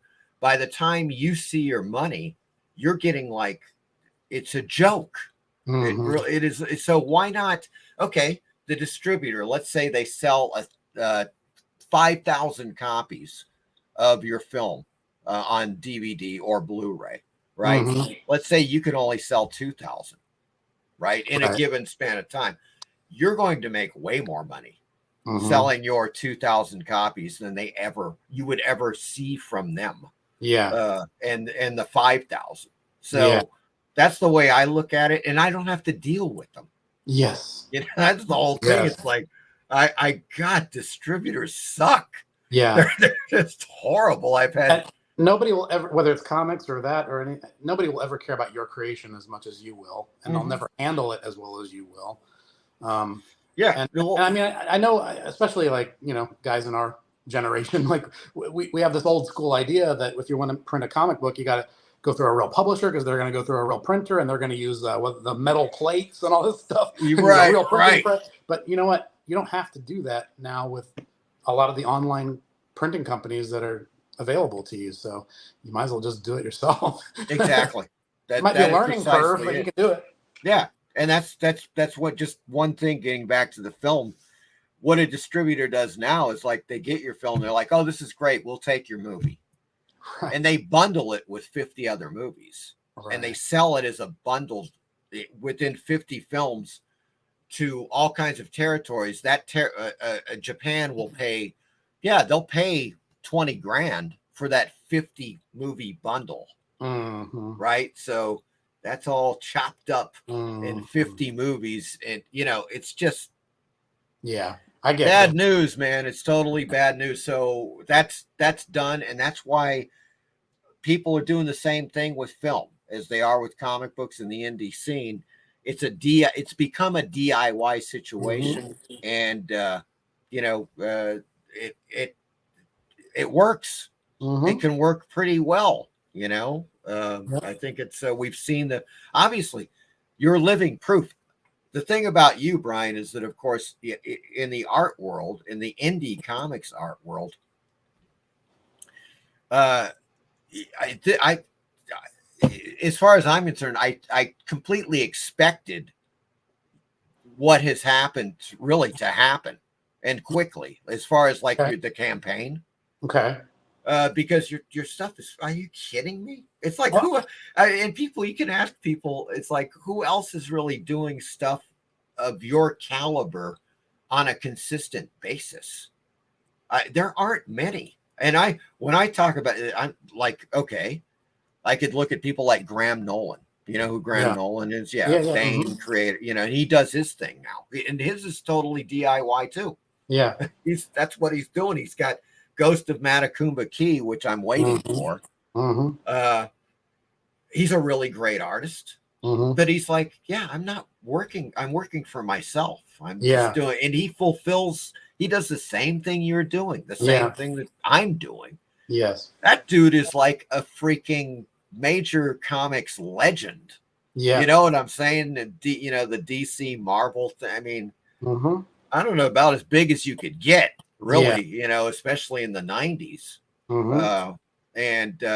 But he's like everybody, their eyes have opened, and you see all of these people that are doing the same thing. And they're at the end of the day, the idea is that you get the lion's share of the money goes to you. Yeah. That's it. Without the headaches, without going through a middleman, without or having to make distributor. compromises. Right. Without having some. I can do this on the back instead of an ad Yes. for something else That is exactly it. That's You know. precisely it, man. So anyway, well, Yeah, that's it. Yeah. As we go to 3.5 hours. Yeah. Good Lord. Okay, But I guys. enjoyed every minute of it. I really did. Yeah. Reaper's Horror found this. Yeah, I do have a Minds thing. I do advertise this. As a matter of fact, I advertise this show on Minds. So somebody found it. Reaper's Horror. Nice. That's fantastic. Excellent. All right. Many thanks, Bryan. Thank you. Really fantastic show. I can't wait to split this thing up into clips and get it out. We'll have a couple of clips out next week. Awesome, man. Thanks All right. lot for having me. It was great, and we'll do it again. Excellent, man. Thank you. All right. And you guys in the chat, take care. Have a great weekend, and we will talk to you soon. See ya.